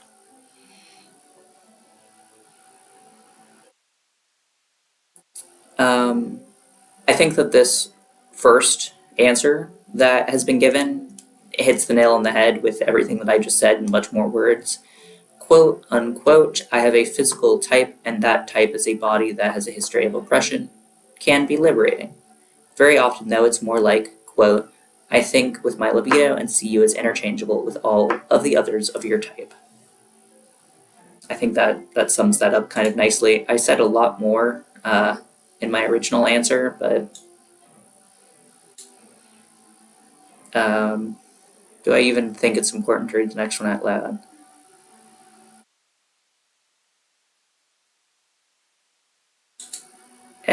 This is one of those things where I had a lot of thoughts on it, but I don't think I'm an expert enough in the topic to be able to give a definitive answer that is worthwhile for actually writing it up. Like, I don't think that my perspective is necessarily going to give this person much help. Not that they're actually asking for specific advice here, they're just asking for a discussion, which is what I just did, but alas.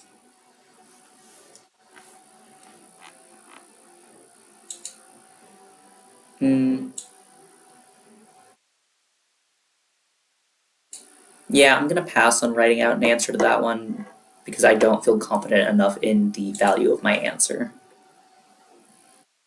Refresh, see if there are any other new answers. There are not. There are notifications. Let's see how people have responded to what I have written for some of these. My throat's getting sore from talking so much. Sorry about that.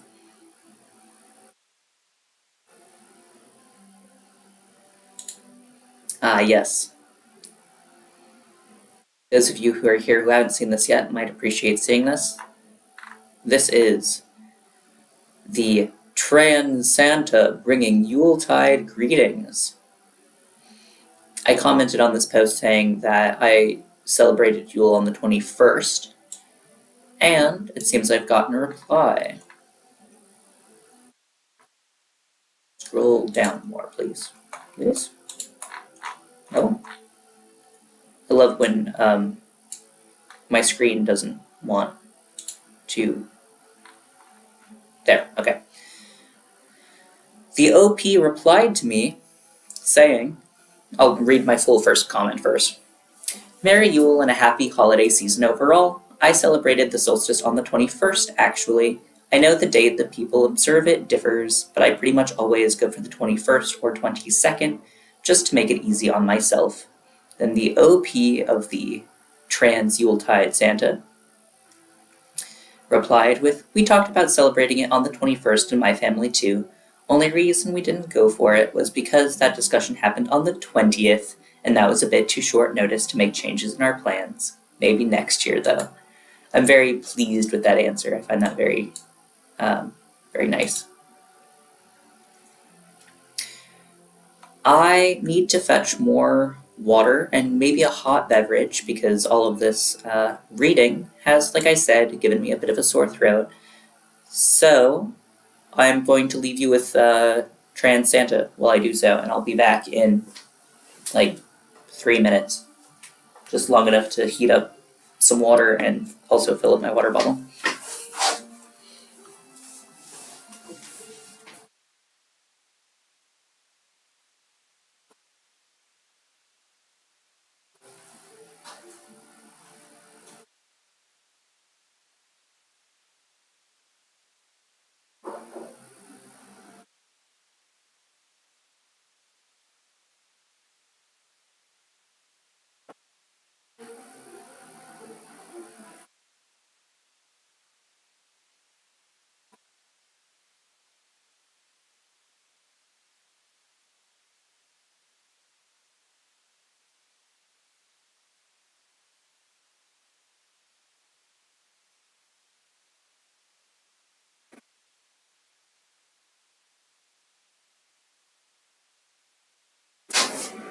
I'm still waiting for my water to heat up, but I wanted to show you. Rose got a Christmas gift from a coworker today that is this water bottle with a really pretty marble pattern on it. And I just think it's really nice, really cute.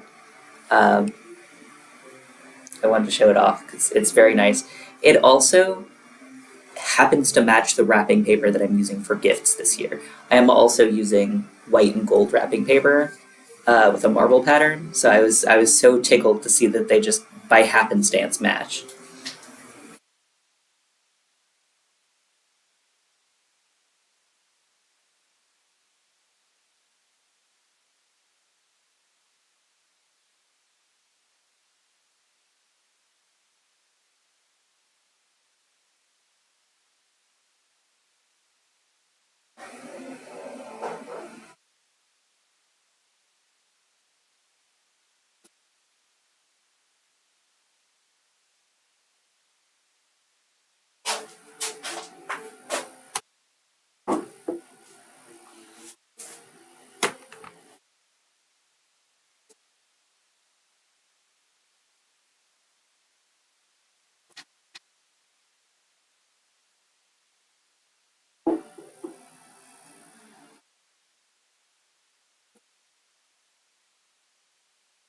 Loevenstark?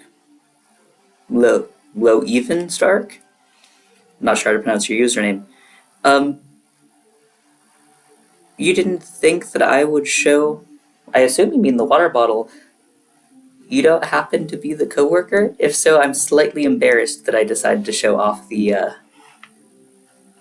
water bottle. If that is not the case, Lova. Okay. If that's not the case, then I'm not sure what you would be blushing over. The trans Santa? That's also possible, but I don't know why that would be the case.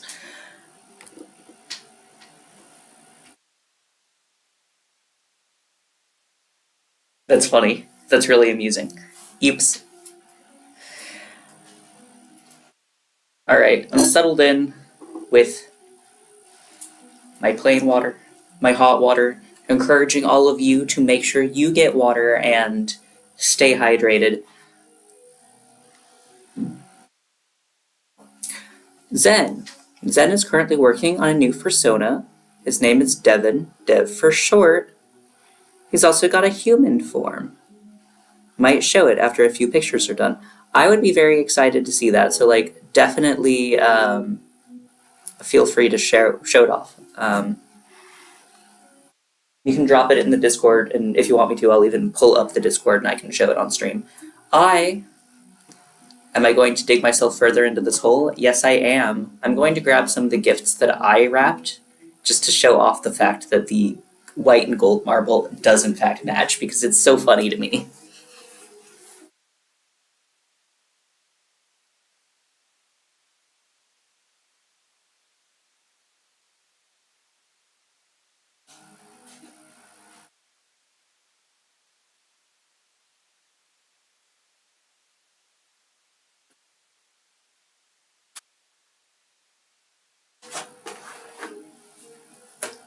And yes, I am just leaving the Trans Santa on screen while I'm doing all of this. Hello, Ocean Mangoes. Nice username. Alright, so these are the two gifts that I've wrapped so far. I have more things I need to wrap, but this is what I have done. And you can see the wrapping paper for both is gold and silver. Not gold and silver, like white and gold. Kind of silver, whatever. These are for my boyfriend and his sister. I'm polyamorous, so yes, I am dating Rose. I do also have a boyfriend. And yeah, they match. Which just so funny to me. I think I'm way more amused by that than it's necessarily reasonable for me to be, but that's fine. I'm allowed to find joy in random things. We're getting so many people in chat all of a sudden. Okay, I say that like I haven't had more people show up. I have, but we have a lot of active people in chat right now, which makes me feel like I should continue doing the like advice column, because then we can all talk about the posts that I read. But to do that, I have to find more posts I want to reply to, so I'll need a moment to do that. I am going to... There. No more Trans Santa for right now. I need to look at Reddit, and I don't know what's going to come up on my Reddit homepage, so you don't get to see that until I have pre-selected the posts. I do need to make an adjustment.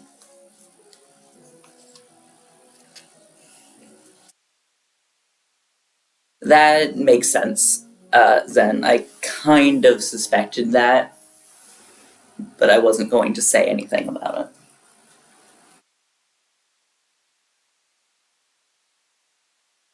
Nice. Well, I'm happy to have you. I'm happy to have all of you. If you, people in chat, have any discussions you would specifically like to have or things you would specifically like to talk about, I am open to that always.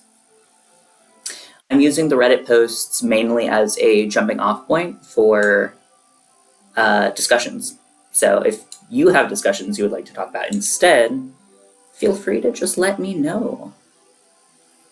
For now, I am going through Reddit to look for things I would like to talk about with all of you. I'm also going to sit here quietly for a moment while I do so, because again, I need to rest my voice.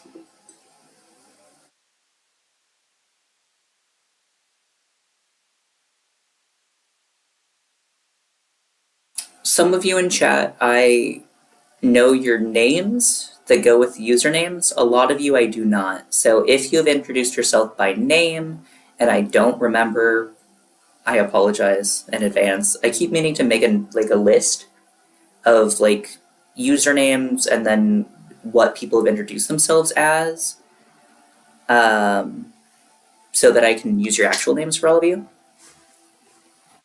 But I don't always remember. Why, Rose, what is the ... dots from? Why are you loading? I feel that I often cannot sleep either.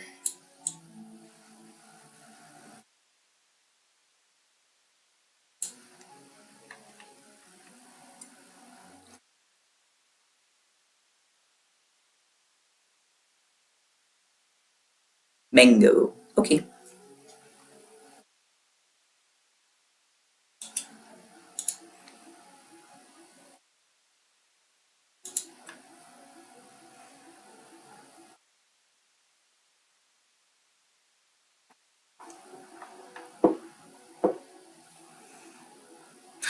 No, I woke you up boiling the water. Oh, is the bedroom door open? I'm sorry, I should have checked.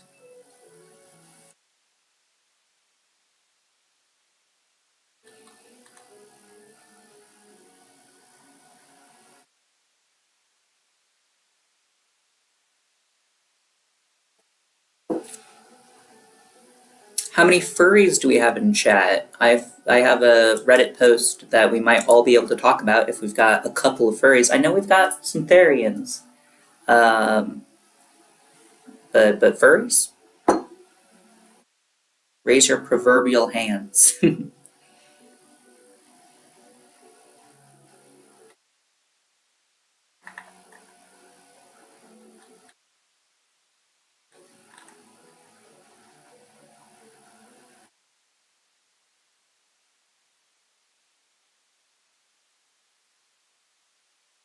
Alright, Mango's the Therian. Perhaps not a ton of furries specifically, so maybe that's not the post to discuss currently.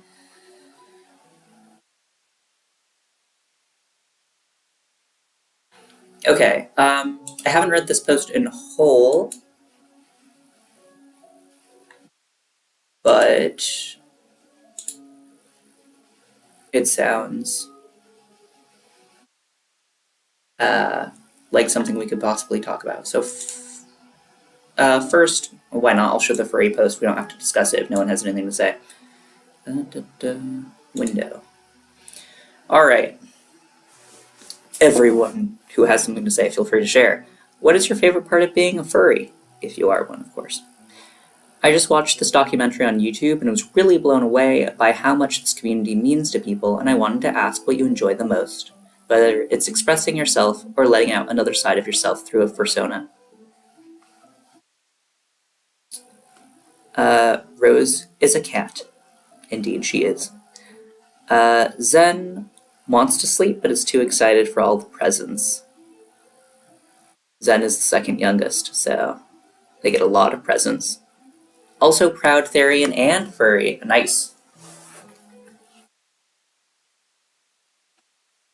How many siblings do you have, Zen, if you don't mind me asking? I understand if that's too personal of a question. I'm purely curious. Mangoes used to be a furry. Well, still kind of a furry, but is leaning more into the Therian side, but is open to talk about either.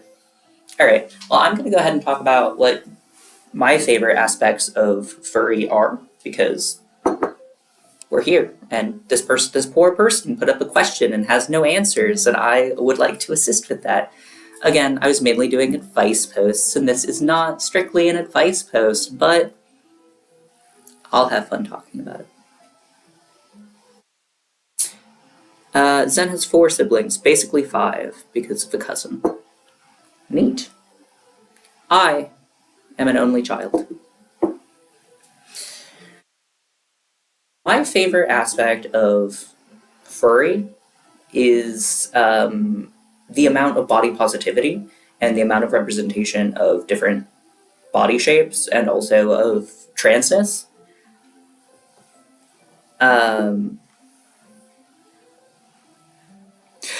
Yes, Löwenstock, totally fine for you to just listen.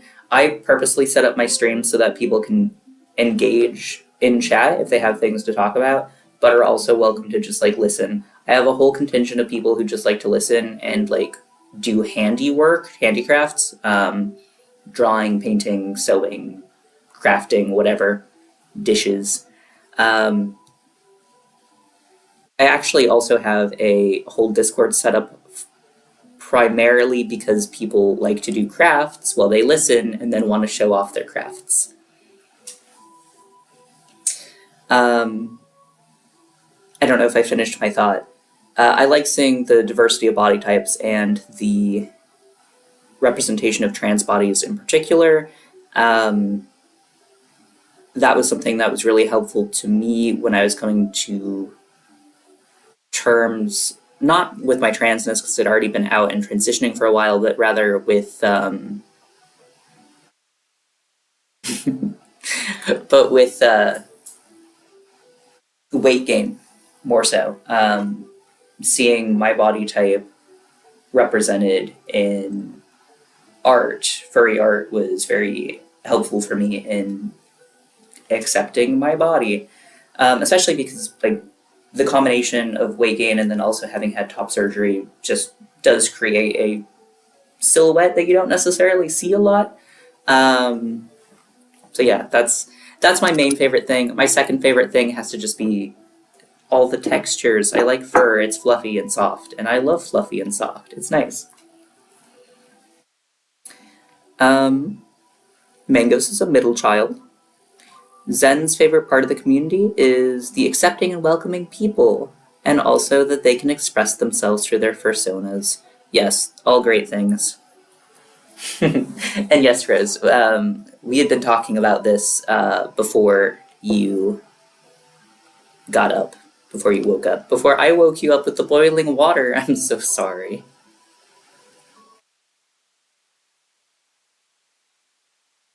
Mangoes likes how silly and accepting the community is. Like, you could go to a con and everyone is just so nice. I have a related story. Do I have... I feel like I have to show off the ears for this story, but I have to find the ears.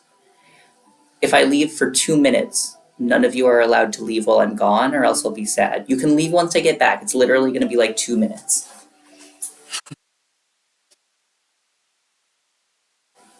Wait, am I going someplace and not needing to? Yes.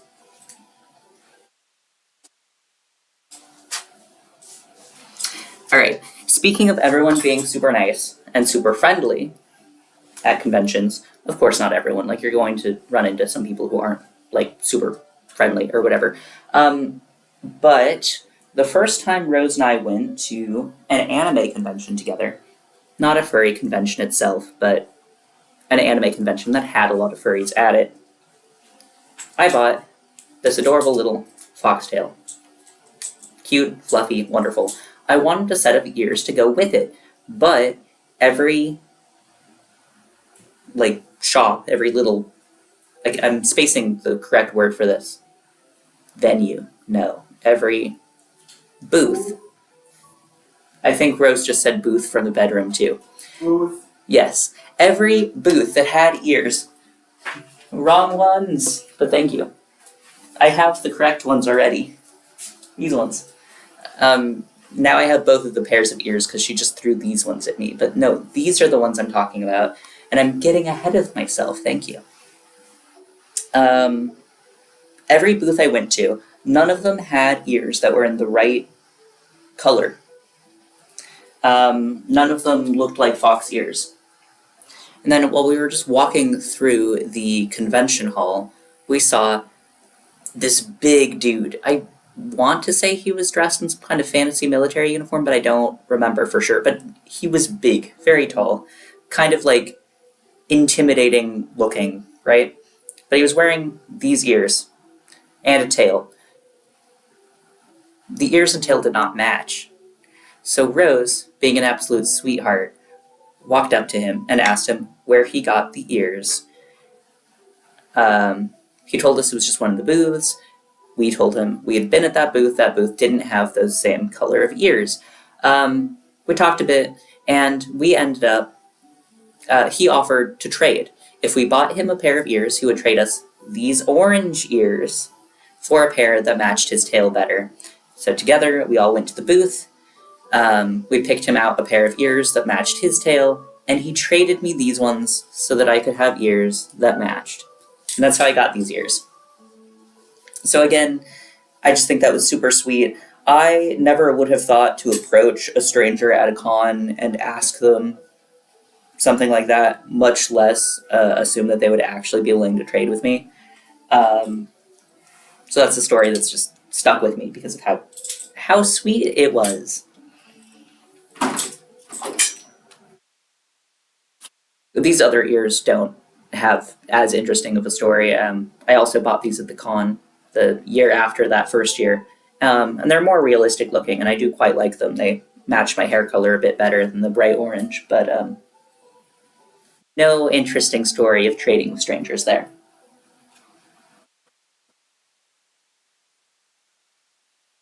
Let's see, Lovenstock would want a bunny tail. Ah, I think that would be really cute. I Bunny tails are relatively easy to find. And I know one person who has a like lavender, very, very light purple lavender bunny tail, which is super cute. Mangoes is planning on making a yarn otter tail. I can't imagine what an otter tail looks like. I feel like I need to look it up. I am going to do that. To Google. Otter tail. What do otter tails look like? Ah, they're like flat. Interesting. I'm not really sure how you would do this out of yarn, but that's really cool. You have a otter fursona? Or stereotype? Okay, yes, I will use Leia. I like to stick with people's usernames until they specifically give their incorrect, until they give their IRL names in chat, just because I want to like respect people's privacy and whatnot. Stereotypes, nice. All right.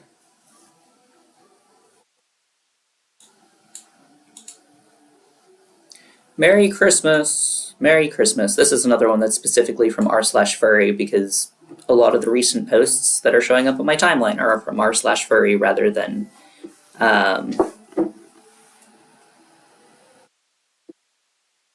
any of the other subreddits I've been pulling from today.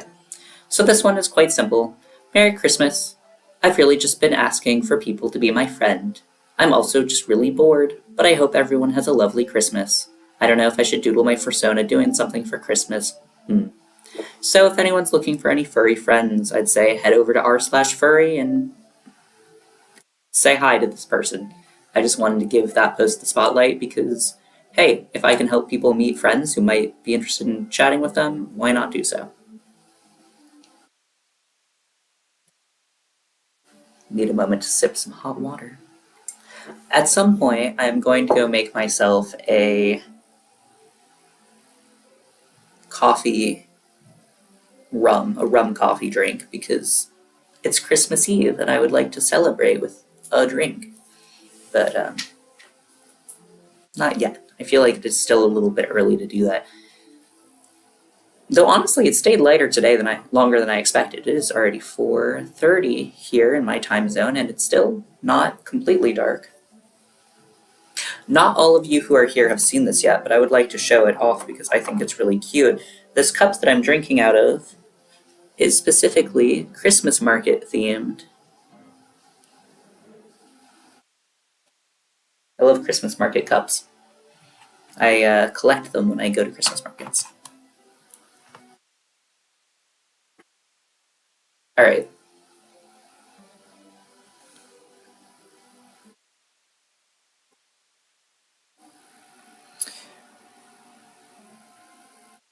Even if Zen isn't currently here, Mangoes,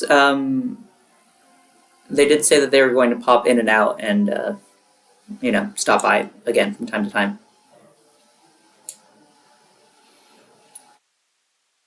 Okay, our next... Do I want to do a serious topic? I don't know if I want to do another serious topic. I'm going to briefly kill the screen share and see if I can find an advice topic that's a little bit less heavy than the one that I've found last time I was looking. Bink. I'm so happy I'm finally getting the hang of using OBS so that I can just do that without it being a problem.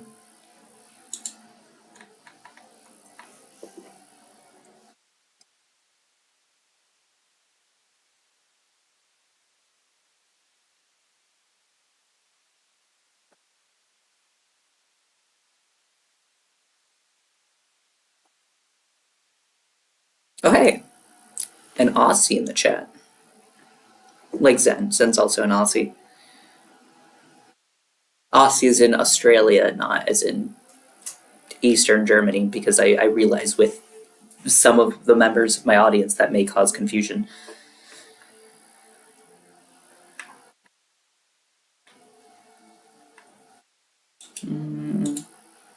Positivity posts.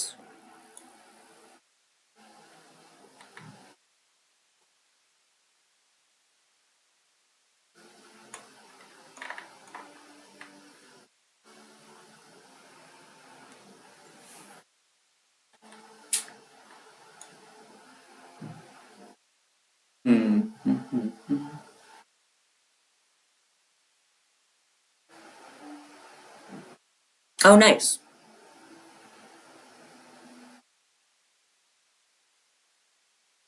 Yeah, I know the spelling's different, baby, but I was talking out loud and I can't guarantee that everyone is watching chat. If you're just listening, at least in like the way I speak, the two things sound similar enough that I could see why they'd be confusing.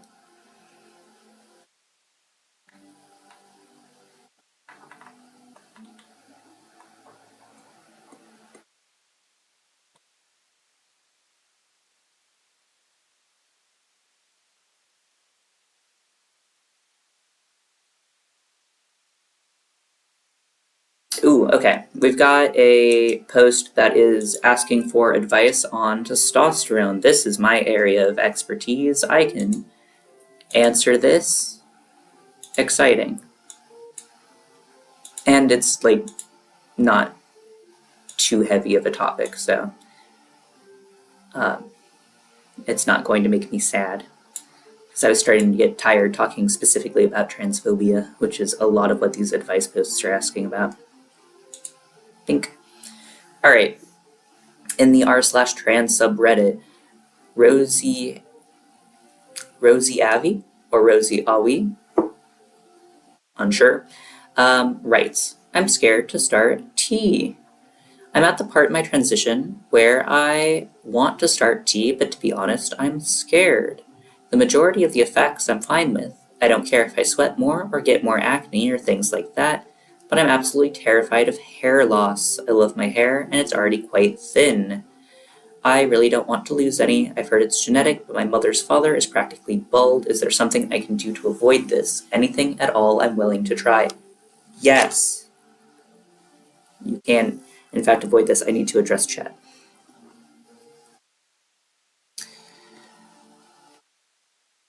Thank you for hanging out, Leia. Have a great rest of your evening. And it was really fun and surprising to have you here. So thank you for stopping by.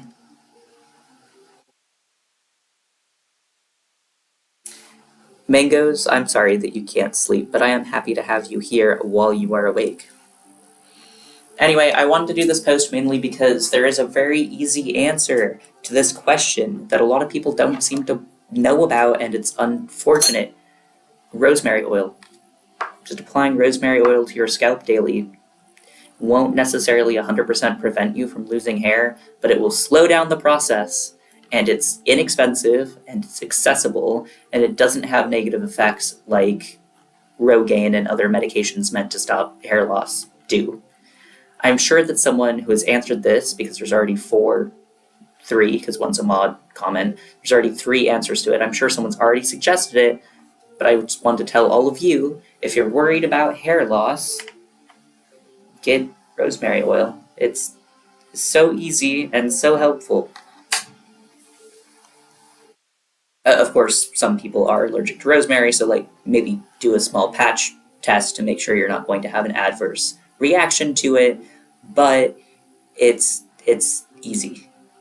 If you're not allergic to it, it's helpful.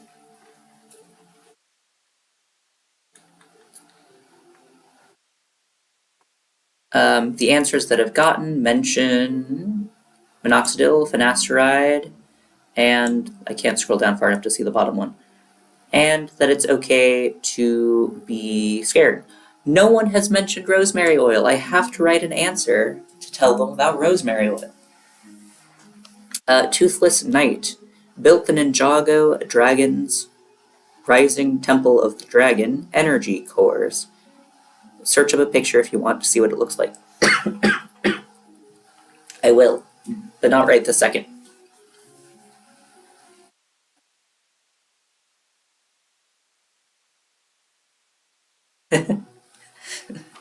Well, I mean, yeah.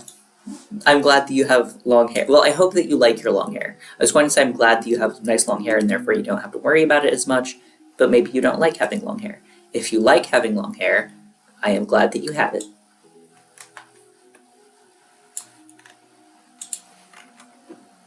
I'm going to write up a very short reply.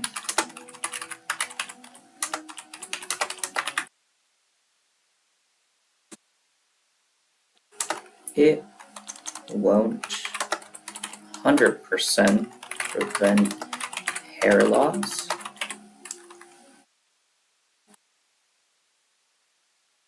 I read that in some trials it has been as effective as minoxidil without a lot of the same side effects.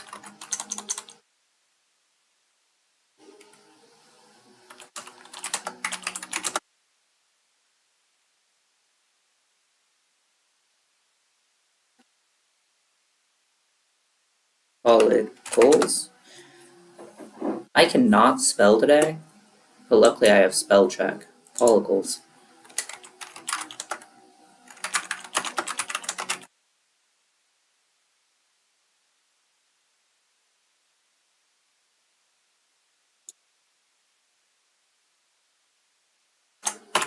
There.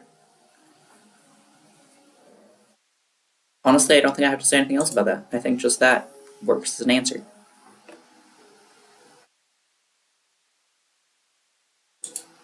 Here's another positivity post. Don't know if there's any non-binary people in chat, but reminder, femme or masc presenting non-binary people are valid.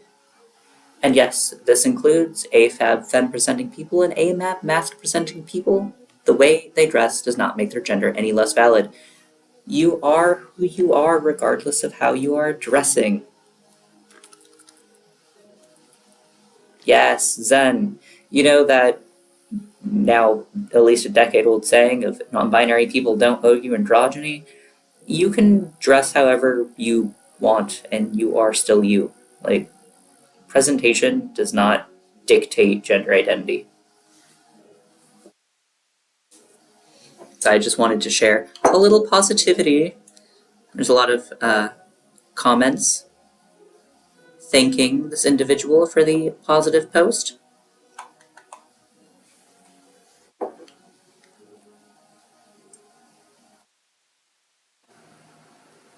I feel like I'm interrupting stream every couple of minutes, but once again, I have needs that must be attended to, so I, again, am going to be back very soon. I will leave the positivity with you.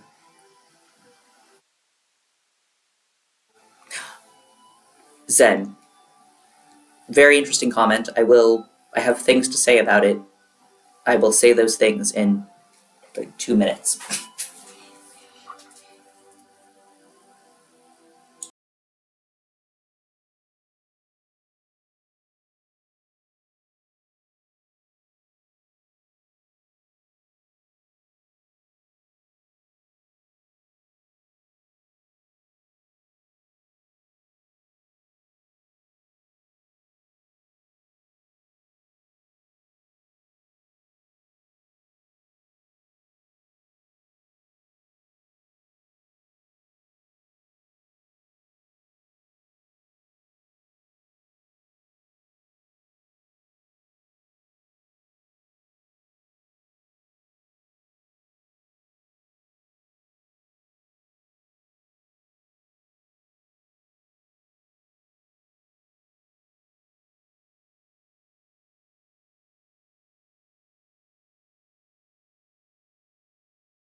I'm sorry. I'm back. Yeah, mic issue. I had muted myself when I took my headphones off, but I'm back. I had to step away for a moment, but I'm here. I'm back, and I have searched up what Toothless Knight has been building. I hope you can hear me now. Yes. Okay. I'm gonna try to make the image larger. It's larger, but it's uncentered. Yeah, I stepped away, honestly, because I had to go to the bathroom because I've been streaming for like a couple of hours and drinking lots of liquids. I'll see you soon, Zen. Um, but Toothless just finished building this, and that's really impressive. That's cool. Um, so that's neat. Let me scroll back and see if I mixed anything else in chat. Mangoes gets to use nails to open presents. Rip, rip, rip. Nice. Tomorrow. Okay. Well, what I did want to talk about was directed primarily at Zen, but also for anyone else who, is interested and relates. So I'm debating if I should wait till Zen is back to talk about that. Let me find something else to open up. Well, I can just click us back over to.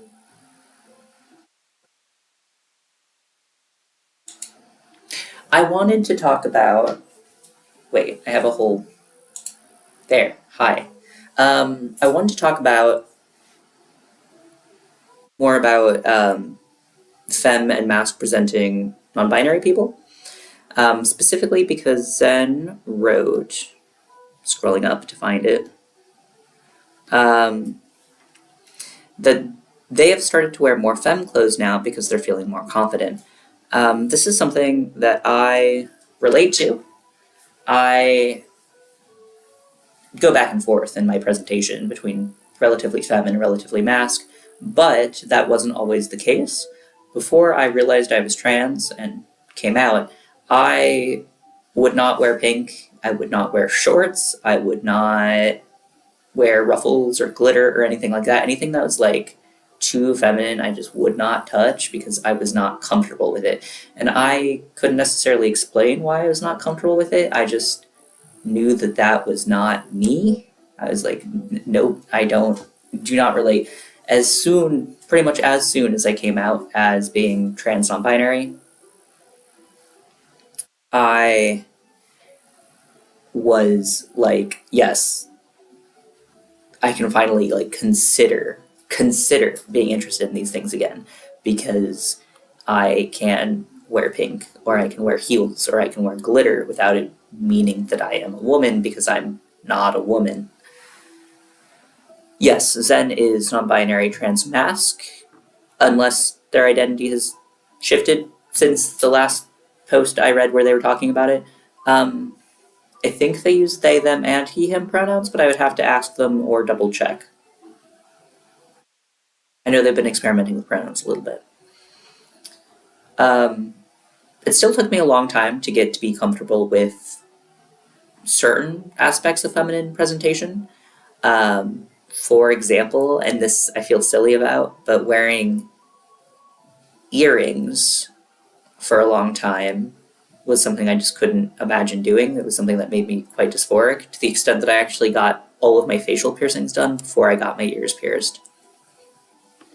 And even once I had my ears pierced, I would only wear very basic studs or certain dangly earrings. I refused to wear like gem earrings, like diamond cut gem earrings for years. Like I would not wear them until 2022, 2020, like relatively recently, all things considered. And I only started wearing them once I had visible. Sorry, I'm starting to have a hard time talking. Visible facial hair.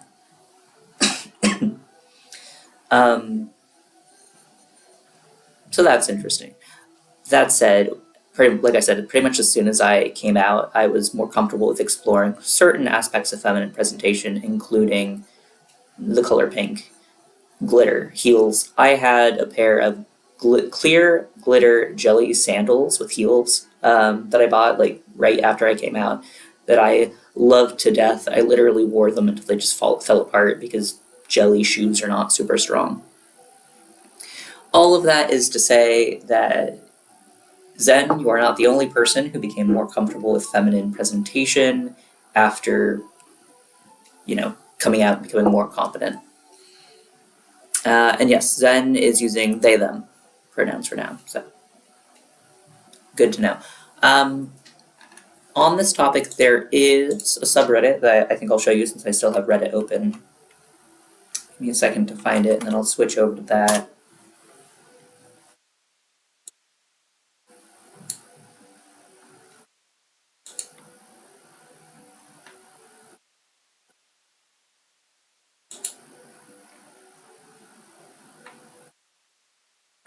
Scrolling through their front page to make sure there isn't anything that I need to not show you. No, it looks fine. All right, let me click and then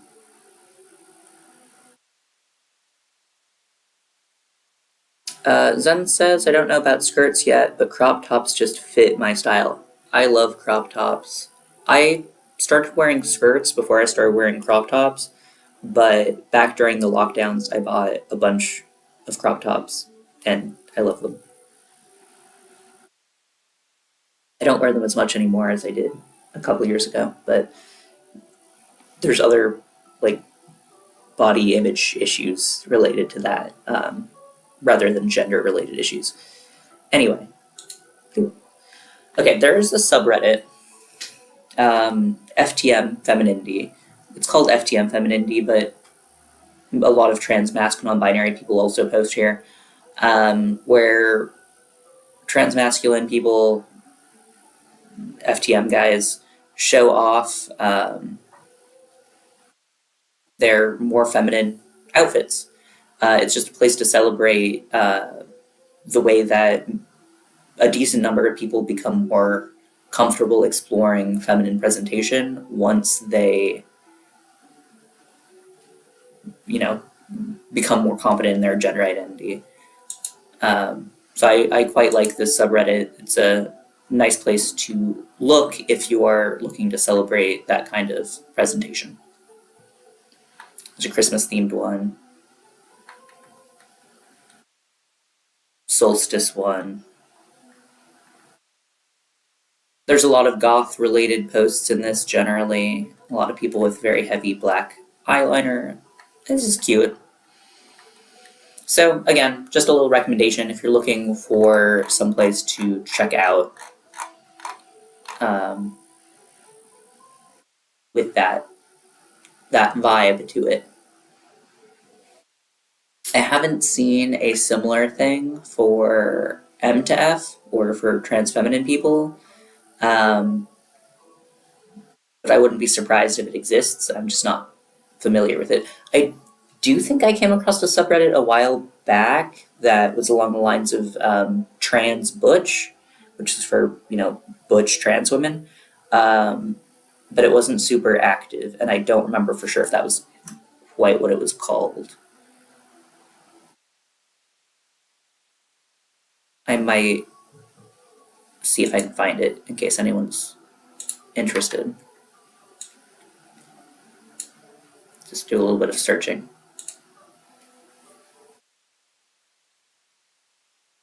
Hey Mangoes, it's good that you're getting tired because you're up super late. Like, if you're getting sleepy, go ahead and go to sleep. Like, you should get some rest. It's good for you.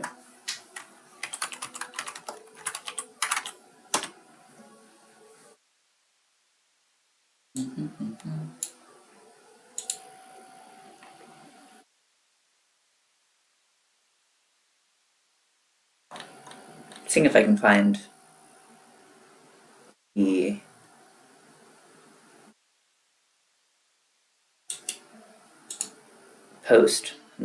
the subreddit that I was thinking of.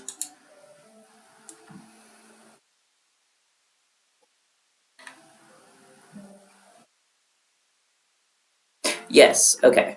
I'll show this to you.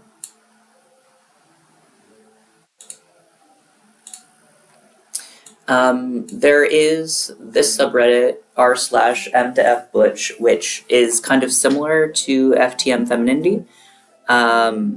The you can't see the description, but the description says a space for all trans butches. First, let me say good night, mangoes. Get some sleep, and it's been really nice to have you here. I hope to see you again in the future.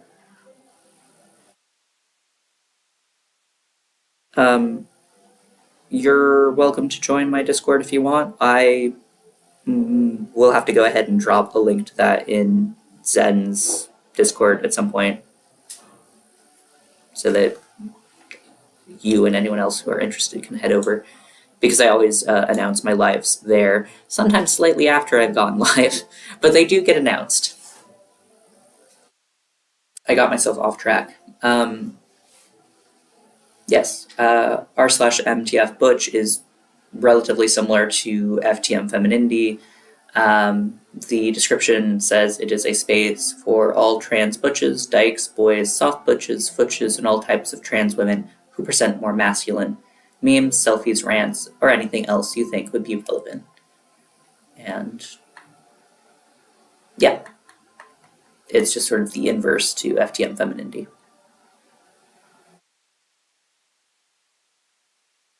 I think it's a little bit less active than FTM Femininity, but it does still have 11,000 members, so it's popping off somewhat at least.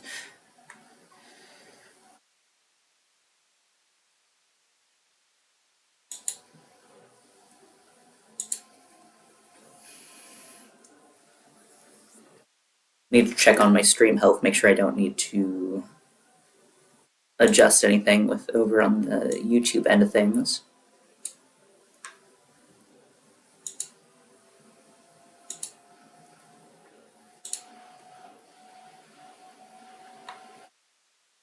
Nope, we're still looking good over there.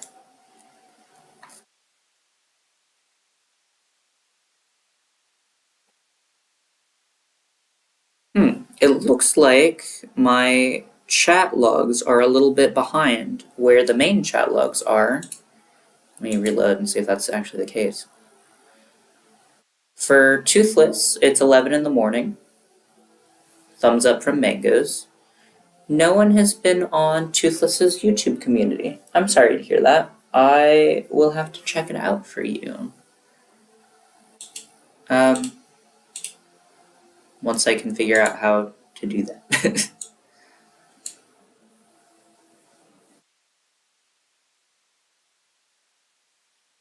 Specifically, what I wanted to see is how long I've been online. 3 hours. That's a pretty decently long stream. All right. How is everyone doing at the moment? Tired? Okay, that finally came through on my main chat. It's bothering me that the two chat logs are not staying lined up, that they're a bit laggy. But I guess I can't complain about it too much. YouTube's overall holding up relatively decently.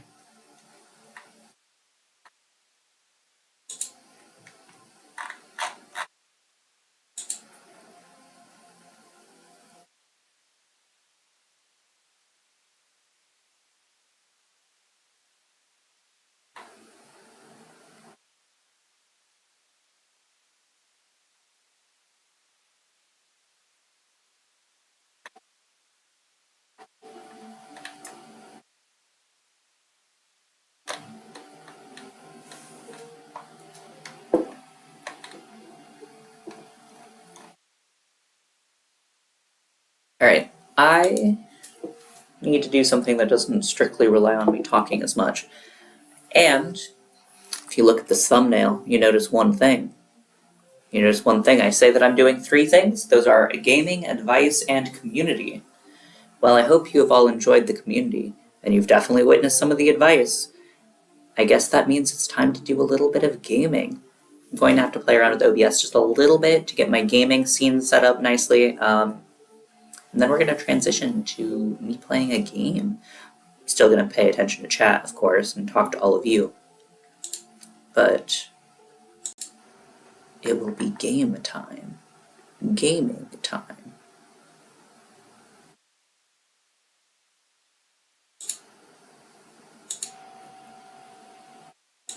Adjusting things. Closing Reddit because I've had that tab opened for hours.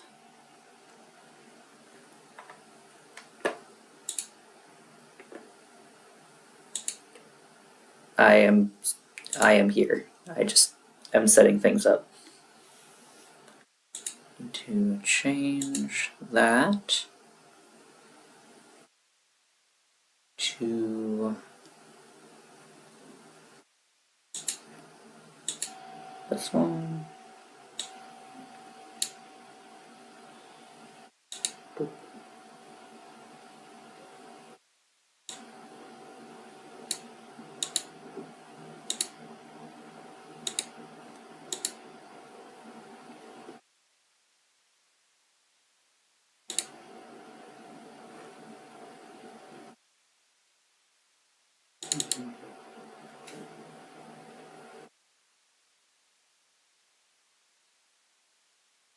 Oh, wrong button. Sorry, guys.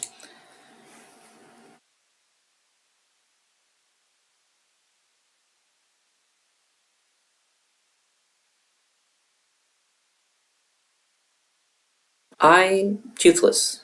I don't know how to find your YouTube community, by the way. I mean, I guess I can quickly see if I can figure that out, and then I can go ahead and put up a game.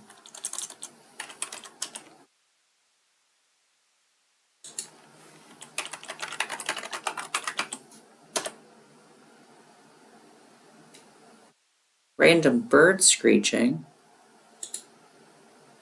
Why random bird screeching? It's users, not videos.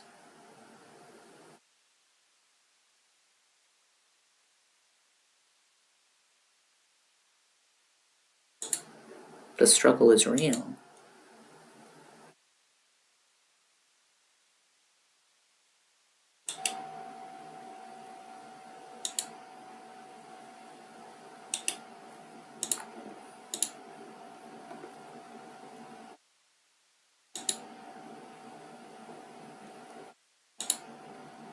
Aha!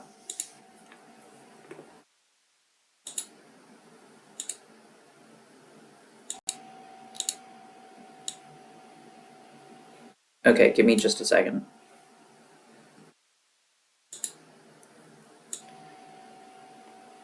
Can I share this for you?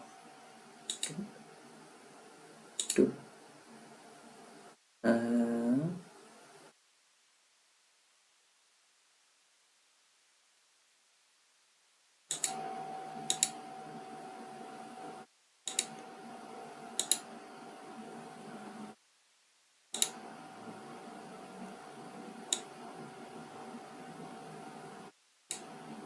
Haha.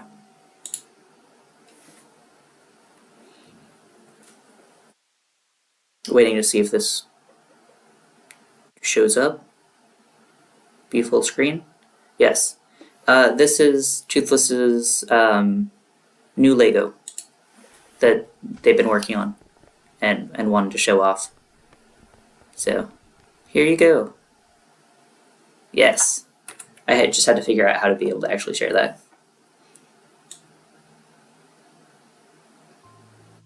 So, very nice. Thank you for sharing.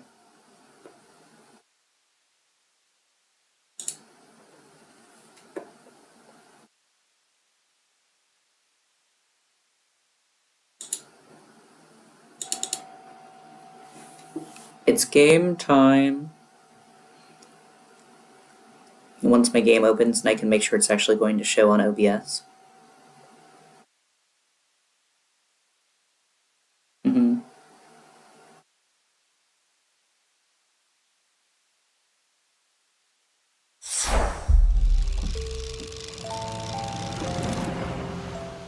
Is it?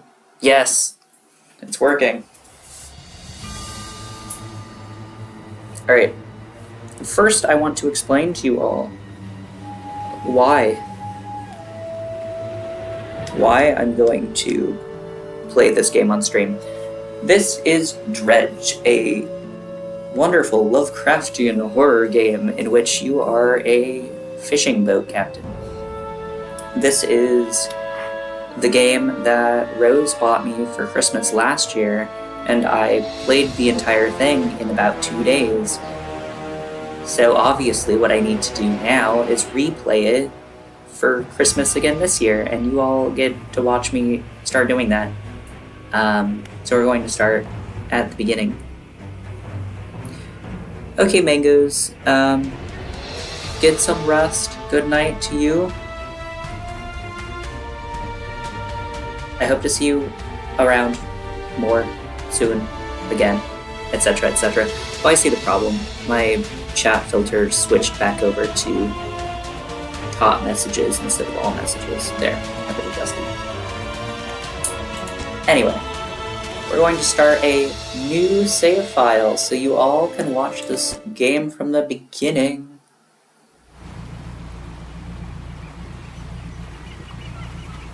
It should be set so that you can hear the game sounds.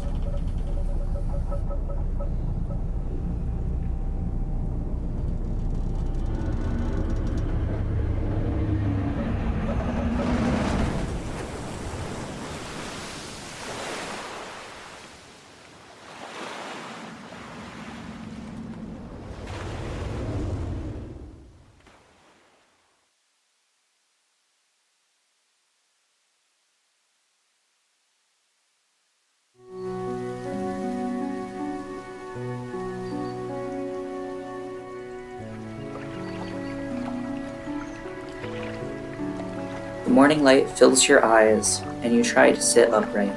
You're lying on the cold, wet dock where you collapsed the night before. A short man is shouting orders at a handful of workers disembarking from a boat nearby. The man notices you. Welcome to Greater Marrow. I must say, quite the dramatic first impression. I see you've already introduced yourself to the jagged rocks along the bay. Did you not see the lighthouse? It was shining right at you. Ah, well, I'm glad to see our new fisherman upright and breathing. Your boat was hopelessly damaged, but I've had a few of the locals move your things to one of our old vessels. We'll catch up later to discuss more details. Good night, Toothless. I'll let you get out there to catch some fish. See if you can fill your cargo while you get your bearings in the light. Finally, I don't suppose I need to see this, but get back by sundown before the fog rolls in. Keep a close eye on the time. It can really creep up on you. Here at the top of the screen, you can see the compass, the readout for where we are, which is Greater Marrow, as well as the day of the week, how many days it's been in the game, and the time of day.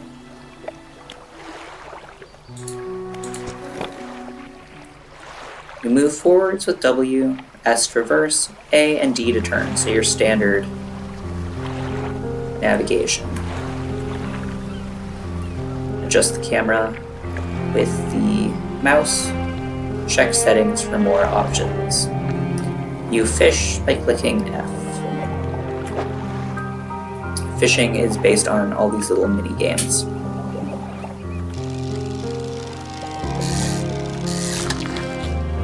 We caught our first fish, a blue mackerel.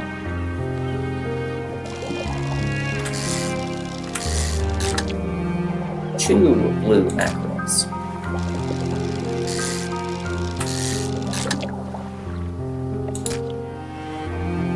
going to leave this fishing spot and go to another before I fish up all the fish. I love this game, I think it's absolutely beautiful, but it's also slow. It starts out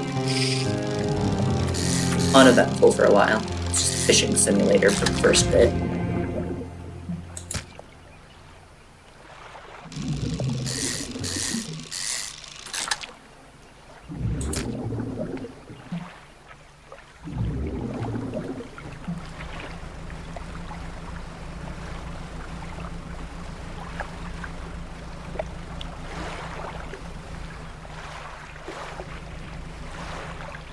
Of course, now it's telling me how to fish. We've already figured out how to fish. But of course I played this before, so that helps.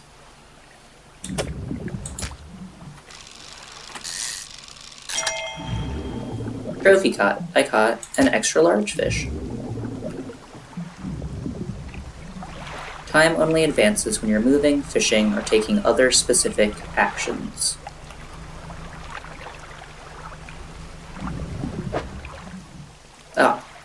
This particular location requires a different type of fishing rod, which I don't have. Oh, bye Zen. Zen's going to head out, because they also need sleep. They wish Rose and I a Merry Christmas, and we'll see us later. Bye Zen. Have a great Christmas. I hope you get some good sleep, and that you have a great Christmas morning.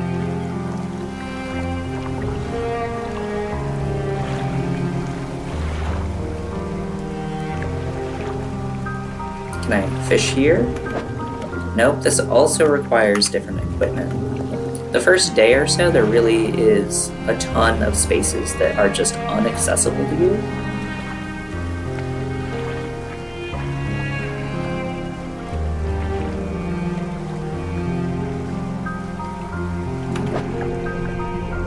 I don't remember it being quite so many, but then also, the very first time I played, I mean, I was mainly trying to just figure out how to drive the boat around without driving into rocks.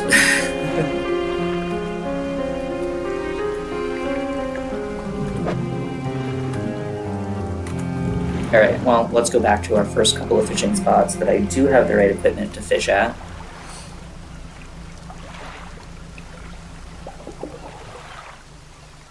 Select your lights by holding E, then toggle them with the right key. Lights help you see, but they also make you more visible. There. Light on, light off. Fish that I was going to try to catch are now gone because it's getting to be nighttime, and the fish... Oh, there's some. The fish change as it becomes day or night.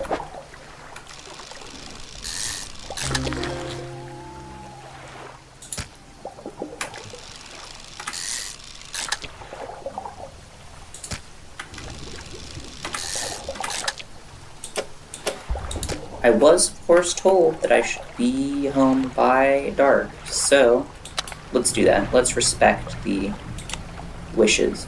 Exposure to fog and other things increases your panic, which is the eye at the top. Bright lights and sleeping will reduce it. Alright, so let's go ahead and go back to the dock. Let's not get ourselves panicked right as soon as we've started. You step onto the dock at Greater Marrow.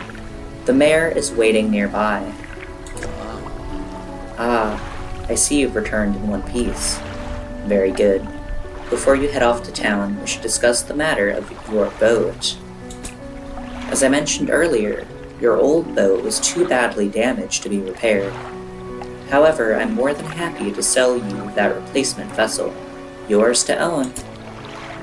I understand you may not have the necessary funds on hand, so we'll consider it a loan, but I want to make this easy for you. Until your debt is repaid, a tiny portion of your fishing sales will go towards paying it off. A small amount of interest will go towards improving the town. So to recap, you'll need to sell fish to the local market, paying off your debt and in turn keeping the population fed and satisfied. Understood? Where do I sell the fish? Our local fishmonger will appraise and purchase what you catch. He's open all hours. Off you go then. Sell those fish while they're still fresh. This is the fishmonger. Let's go ahead and sell our fish. You enter a squalid shack on the fringe of the marketplace. The familiar smell of fish fills the air. Flies buzz haphazardly around a downcast man behind the counter. You're the new fisherman, eh? Surprised they found a new one so fast. What happened to the other one? It takes a certain type of person to last out here. It's not a life for everyone. Anyway, to business. I'll pay you for fish. Bigger and fresher means more money. Some species are just worth more too. Other towns and other islands might pay you differently, but while you've still got a debt outstanding here, I'd suggest you work on paying it off first. So let's see what you've got. I'm going to go ahead and just click F to sell all of my fish. I sold 10 fish, and I paid off almost $20 worth of debt. Alright, I'm going to go ahead and return to the town. The mayor is standing outside the fishmonger's store. Excellent work. I have no doubt you'll be able to provide for this town. Look here. I found this down by the docks. I'm sure someone like you could make something out of it. Why don't you take it? This is a research part. A curious-looking component. Could be used to develop new equipment, but would need some investigation at a dock first. I'm gonna pick that up. One last thing, the mayor says. Our local shipwright mentioned she might be able to make some modifications to your ship. You should pay her a visit. I'll go ahead and do that. As you walk into the yard, you see the shipwright making repairs to a damaged hull. She looks up at you briefly before turning back to her work. You must be the new fisherman. I can make improvements to your vessel in the yard. Mind you, I'm not in the business of doing favors around here. Payment is upfront, and everything takes some time to install. Also, if you take on any damage from the rocks, or any damage at all, I can patch it up. Mostly. She shrugs and gestures towards the hull she's currently attempting to repair. A number of wooden boards, all well above the waterline, are splintered and scratched. Take a look around. Just remember, the bigger the equipment, the longer it takes to install, so plan ahead. We can see here what things are for sale. We have one basic fishing pole, which can be used to fish in coastal areas. Here, there is a fishing rod for sale that is good for shallow water, and one that is good also for shallow water. I'm going to take the smaller of the two that's good for shallow water. Can I install it? Yes. Okay. And then call it, for now, return to town. And it's almost midnight, so I'm going to go ahead and sleep till morning.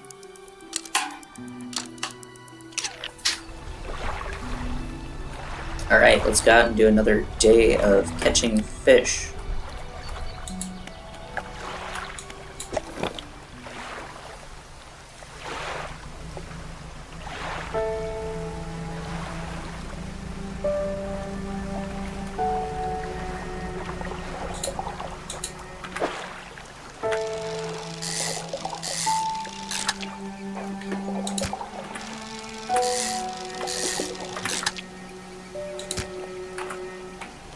The mini-games that are used for fishing do change as you get further along in the game. They're not all the same.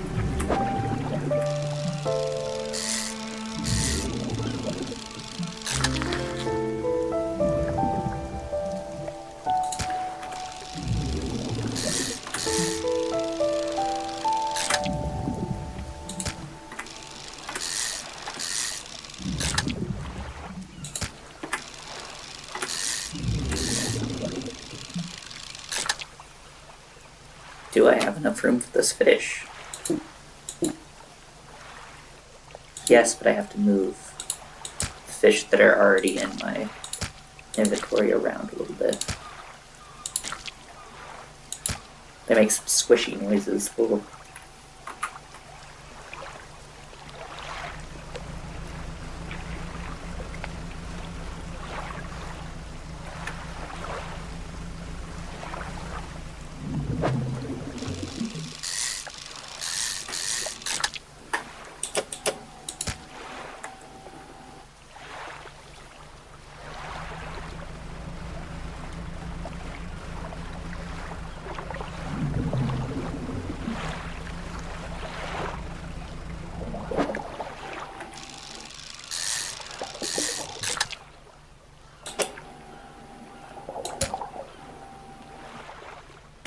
I have to go sell off some of my fish because I've got too many of them in my container.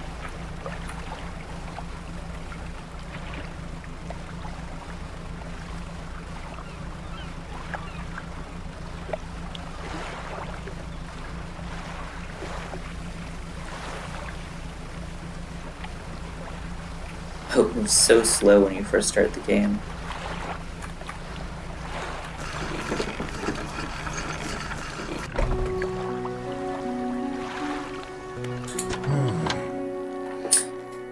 The fishmonger says, I've had a special order come through from a customer. If you can fulfill it, I'll pay you above normal prices. I say, tell me about the order. They ask for 1 Gulf flounder and 1 gray eel. Just bring them in when you have them. You'll need to have a rod that can handle shallow water fish in order to catch both of those. The shipwright should be able to sort that out for you. Luckily, I already have a rod for shallow water, so I can already do that. In fact, I've already caught the Gulf flounder, but no eel yet. Have you got any fish for that order? Yes. Just leave whatever you have here. I'll keep the order on ice until it's all ready. So I'll go ahead and drop off one of my Gulf flounders. Alright, come back when you have everything. Now to regular business, eh? I'm gonna go ahead and sell off everything else that I have.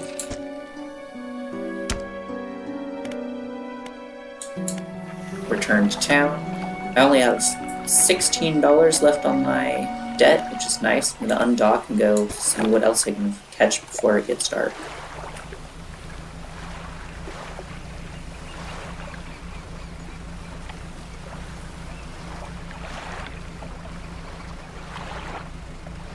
Maybe not a ton, because this boat moves like a slug.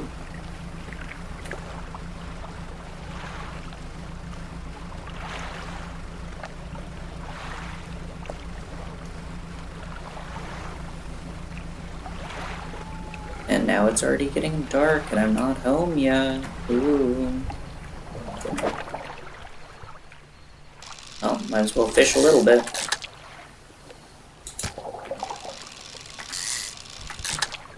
I will say I'm playing this round of the game much riskier than I did the first time because I know how things work now. I was much more careful the first time around.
Still haven't found the eels.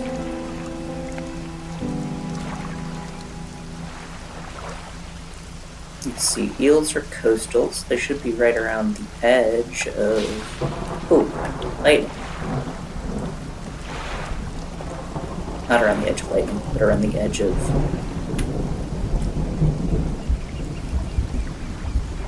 the water line. Are these eels? I think these might be eels. Yeah, that's an eel.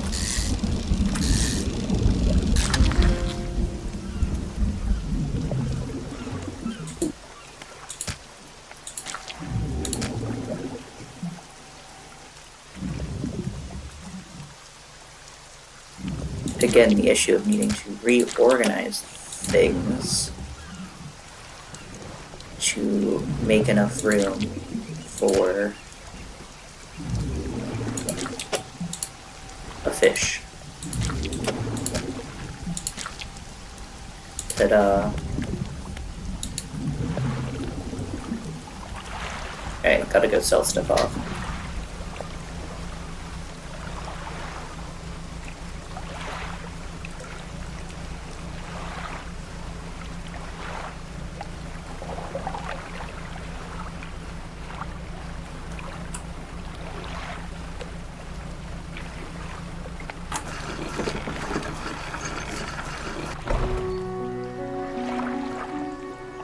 A hunched woman approaches you from the steps to the lighthouse.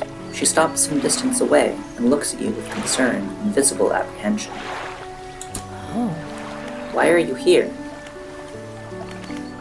I've come to fish. She is the lighthouse keeper. There's nothing here for someone like you anymore. Do yourself a favor and move on. She turns and shuffles back along the path that leads to the light. The mayor has something to say. Just the person I was hoping to see. Will you be sailing out east towards Little Marrow? Will you give this package to the dock worker, please? I'll have to accept that after I sell. He says, oh sorry, full up. Come back when you have more space on board. I will, in fact, do that. Have you got any fish for that order?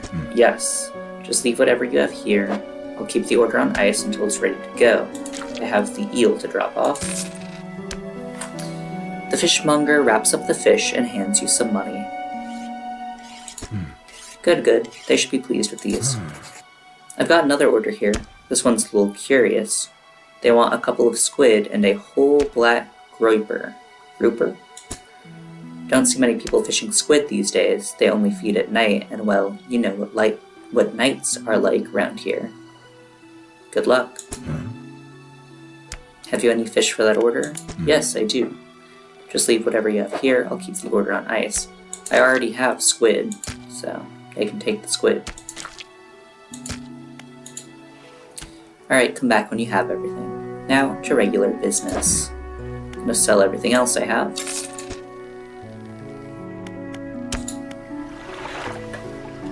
The mayor is walking quickly towards you. He seems to be in a good mood with a spring in his step. Fantastic news! Thanks partly to your efforts, Greater Marrow is growing. Our town is sure to be swarming with visitors any day now. In fact, I've granted a consent for the shipwright to expand her facilities. The old dry dock is operational again. I've also allocated some money to improve the fishmonger's services. He might have something to talk to you about soon. Keep up the good work. We're glad you've chosen to be here with us. I need to talk to the mayor again. Are you able to make that delivery for me now? Yes, I am. Collect the package. The mayor hands you a small, damp package bound in string. It's dripping slightly. The dock worker will pay you upon delivery. Please be quick about it. I don't want it to spoil. Don't forget to check your compass and map if you get lost. First I have to check the dry dock. This is the dry dock, the shipwright says. We can make significant improvements to your vessel here. We're talking extra space, more attachment points for equipment, and even superior hulls. We'll need a decent stock of hard materials for these projects.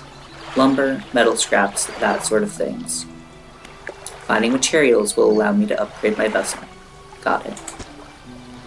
Materials assigned towards upgrades here will be stored, so don't worry if you only have half of what you need. And this is the whole upgrade chart.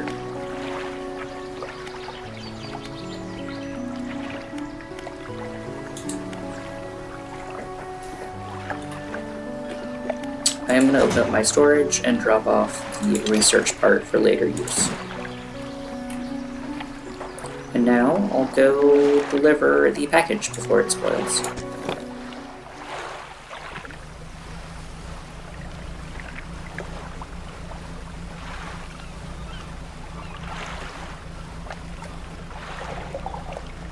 Though I don't think I'll get there before night, but it's okay.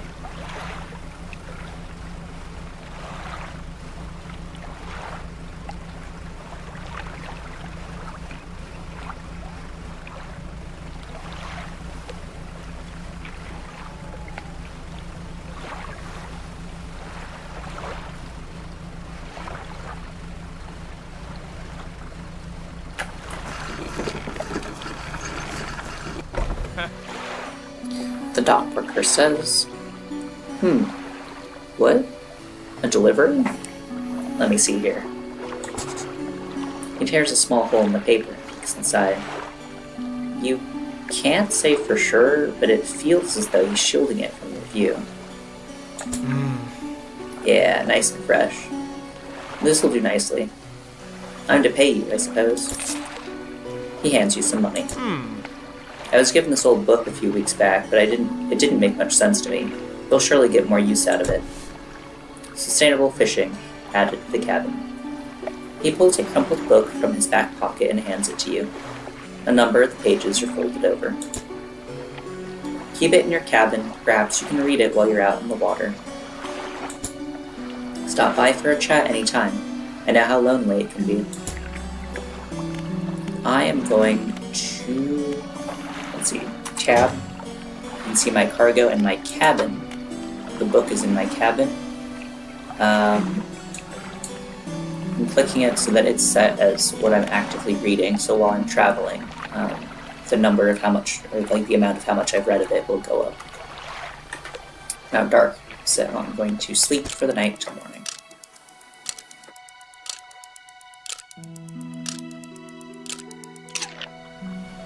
Very good. Let's go try to find a black grouper. Not remove the rocks.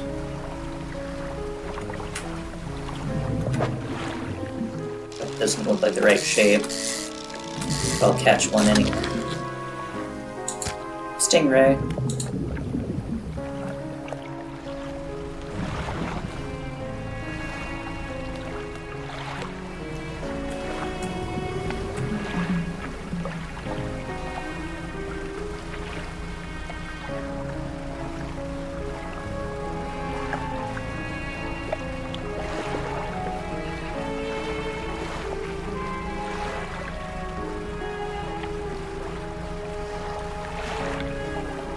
Those are the eels.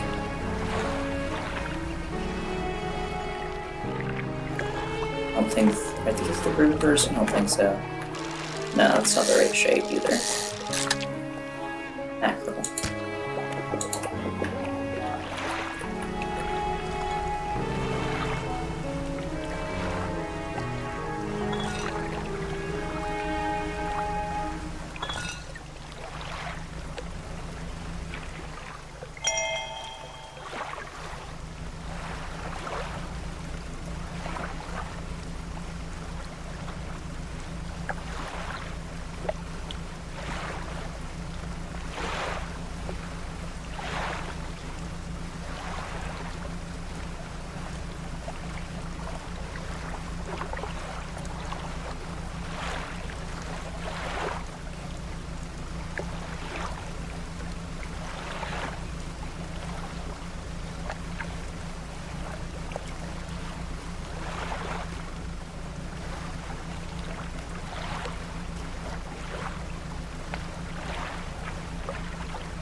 These might be groupers. They look shaped funny.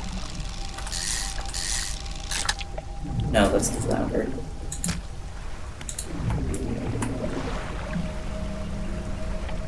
I'll have to head back to town soon before it gets dark.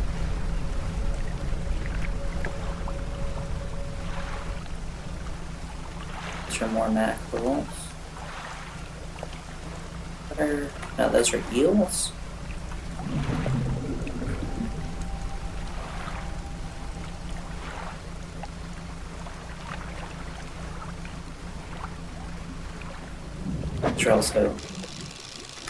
These are weird shapes. Black grouper, there we go. I think got what I need. And now it is dark, dark, dark, dark.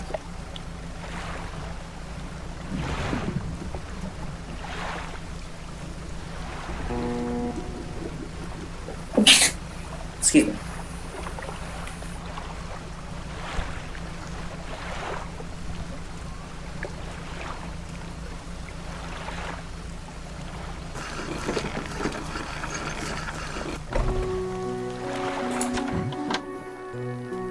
Giving the fishmonger the black grouper. The fishmonger wraps up the fish and hands you some money.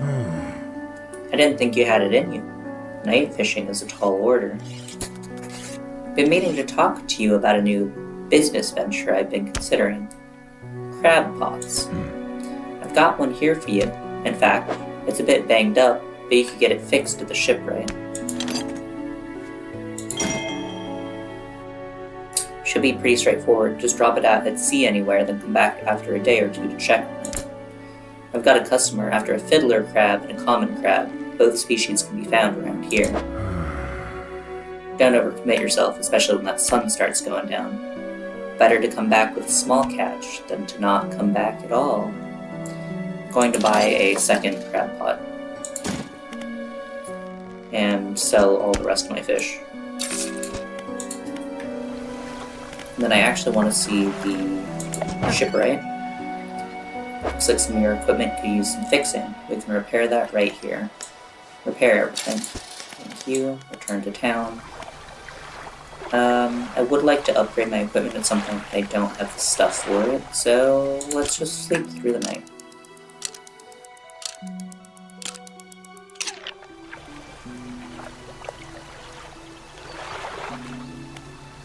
Alright, today I want to go try to select the crab pot ability with E and deploy one with your right hand button. They catch things over time but need repairing every so often. I've selected crab pot. I'm going to come out into the water a little bit, out here, and drop crab pot. Come out a bit further. Drop a crab pot. This is a question mark. Let's see what it says. Inspect. A floating buoy that serves to mark safe passage past dangerous rocks and obscure hazards. Its dim light also provides a brief respite in the gloom of night. Okay.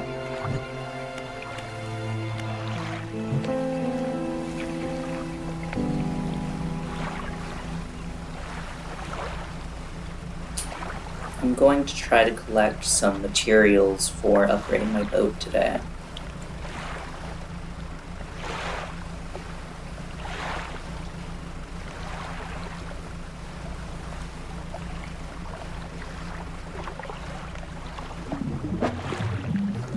I don't have equipment for dredging, so I can't do that yet after all.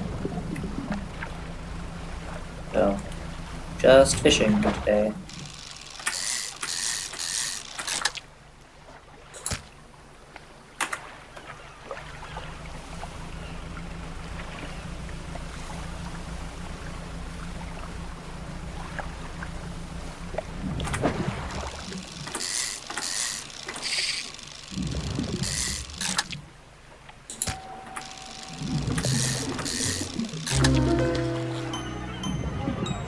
I caught a cyclopean flounder. A sprawling, jellied mass spills from a single eye socket. What appears to be a dark pupil is in fact the center of an egg. Compare that to the Gulf flounder, a pathetic, cowardly, bottom-dwelling fish.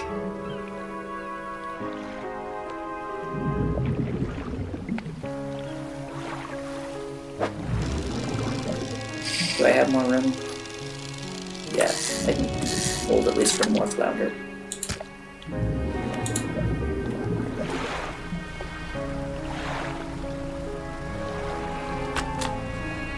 I finished reading Sustainable Fishing.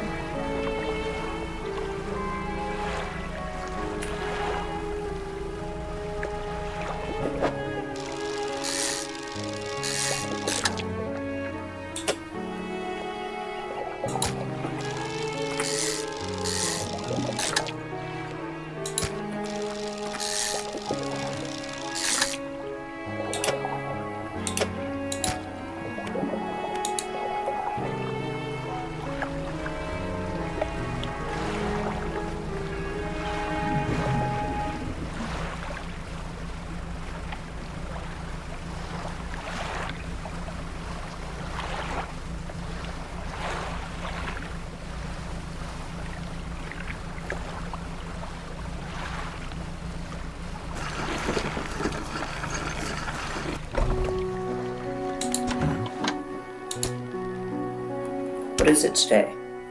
You hand the grotesque fish to the fishmonger. He grins, raising the fish up to his face before inhaling a deep, stuttering breath. Now this is the sort of specimen to liven up my day. I wonder. He runs his fingers firmly along the length of the fish, as though feeling for something.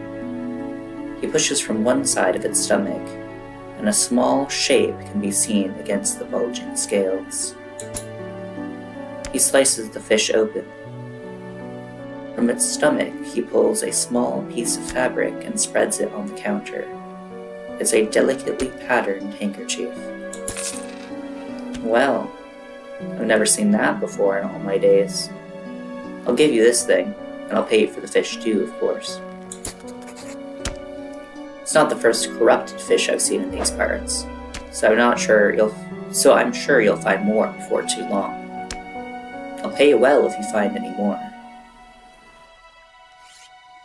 The description of the handkerchief. A once beautiful handkerchief, drawn from the insides of a grotesque fish, patterned with delicate crimson thread. Going to sell all of my fish. Going to send my handkerchief to storage so that it's not taking up space in my cargo. A man is looking through my cabin window. His face is mostly in shadow. I know what you took to the fishmonger. And I'll be clear, I know he extracted an artifact from it. I need to inspect it, but not here. Meet me on Blackstone Isle. Head out of this bay and cut south. I have a business proposition that you'll want to hear. I'll be waiting.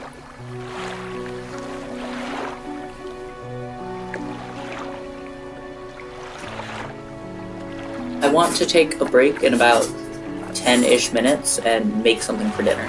Yeah.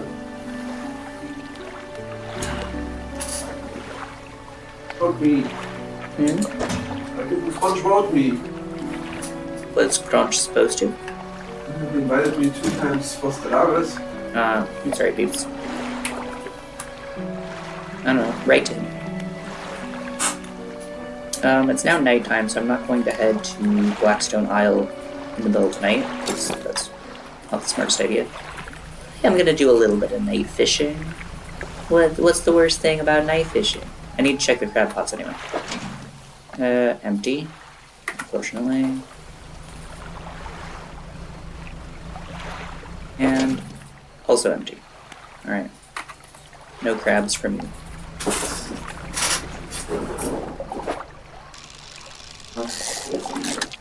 Not after 1.5 hours. nicht passen hier.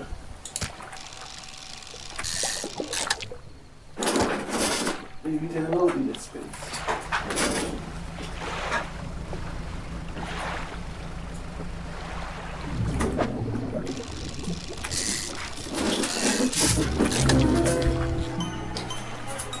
A barbed eel, a spine broken with sharp angles and crooked curves, a row of teeth bent on revenge.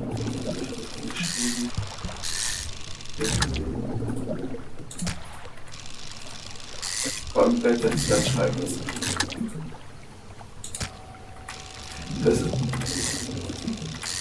Ja, ich hab halt einfach nur laufen, damit es in dem Raum warm ist und dann PC halt nicht so langsam, bloß nicht so langsam läuft, dass es hart ist. Alright. We're starting to get the panic Einfach features. heiß so, wenn ich einen PC habe. Oder funktioniert eine Grafikkarte, ich hab keine Heizer.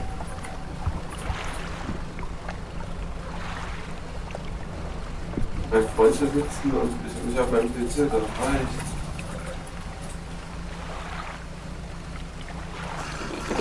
Der Wunsch bestimmt, ich habe es die ganze Abend Zeit. Ich habe jetzt weiter frei. Fisherman, the mayor says. Have you run into a photographer on your travels? She docked here a few days ago for supplies. I suggested that she take some pictures of the town, for promotional purposes, but she didn't seem too interested.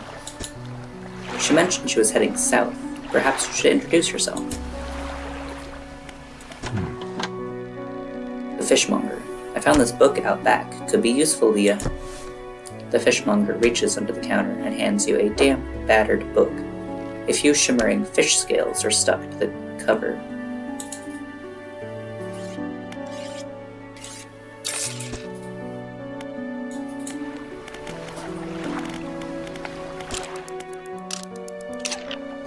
Alright, time to go to Blackstone Isle.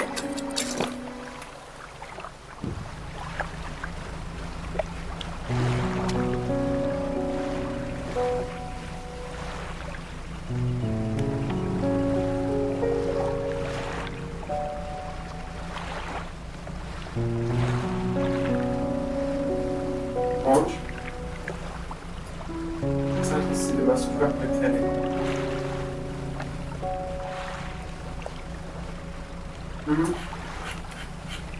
Nein, hast du nicht. Nein, hast du nicht. Ah.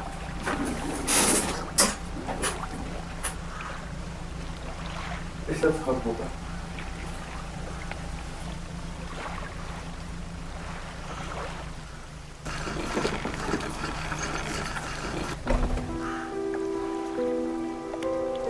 Ruined mansion. The man is standing in a doorway watching you approach. He's holding an old book in one hand. It's bound in crimson with silver ribbons. You came. Good. Allow me to introduce myself. I am a collector of many things. Art and artifacts, treasures and truths, and curios that occupy the periphery of desire. And you have something for me. You give the handkerchief to the collector.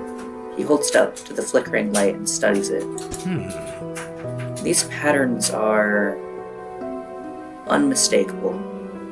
Even after all this time, this handkerchief comes from an old ship I've been searching for. It sank many years ago. It carried items of great importance. As you can imagine, retrieving them is proving to be challenging. That's where you come in. My proposition is this. I will outfit your vessel with equipment that will let you dredge the wrecks and dark depths. Find me these lost relics, and I will reward you in ways beyond all imagining. You need not give up your fishing career. I'll merely need a few hours with your vessel to make the necessary alterations. What do you say? I accept. An excellent decision. I'll prepare the equipment immediately. The relics we're looking for are a ring, a necklace, a watch, a music box, and key.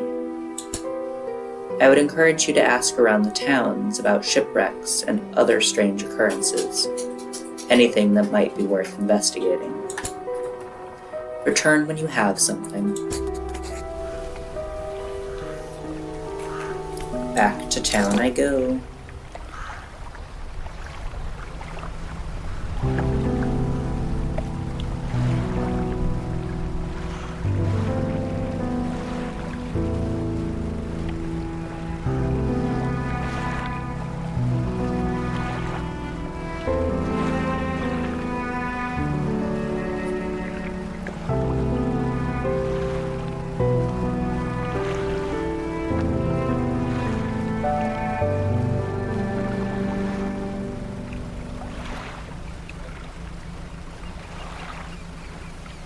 Need to check the crab pots again on my way back into town. Common crab. Wonderful.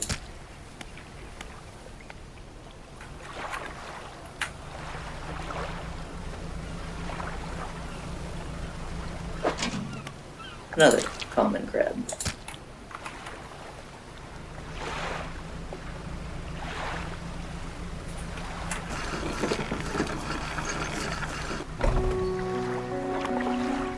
Ooh, lots of people need to talk to me. First I'm going to the fish market. Got any crabs for that order? Yes, I do. Don't forget, if your crab pots get worn out, you can repair them.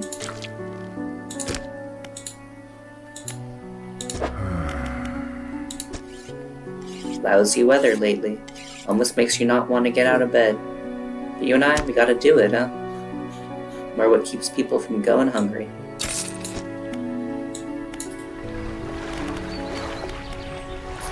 Let's talk to the builder first. You approach a woman sitting on the dockside staring out to sea. She turns to you.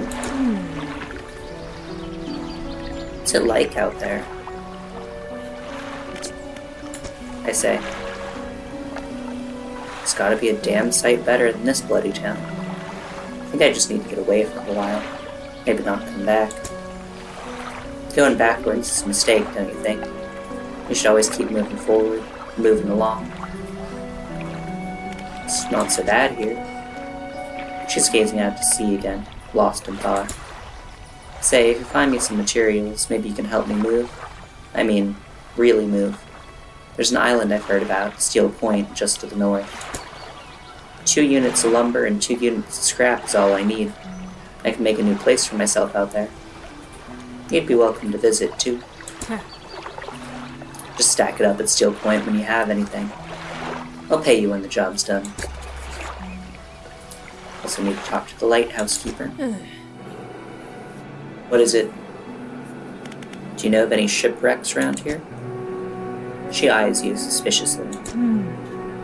There's a spot near the back of Greater Marrow, where the current carries in wreckage from the sea. Some nights you can see an unnatural glow rising from that patch of dark water.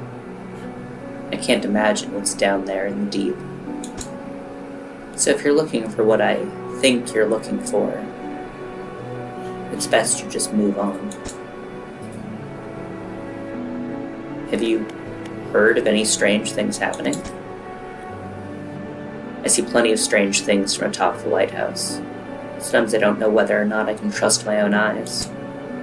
She holds the lantern up so that it shines brightly onto your face. Are you really standing here in front of me? Or is this just another of the fog's tricks? So, who lives on Blackstone Isle? I see a lot from up here, you know. I saw that ill-fated boat return. I chose to look the other way. I watched an unnatural glow flicker through those windows. Whatever you've got planned, I hope you know what you're doing out there. I should go.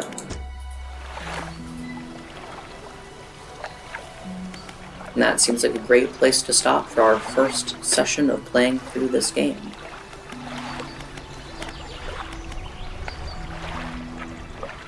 So I'm going to go ahead, save and quit.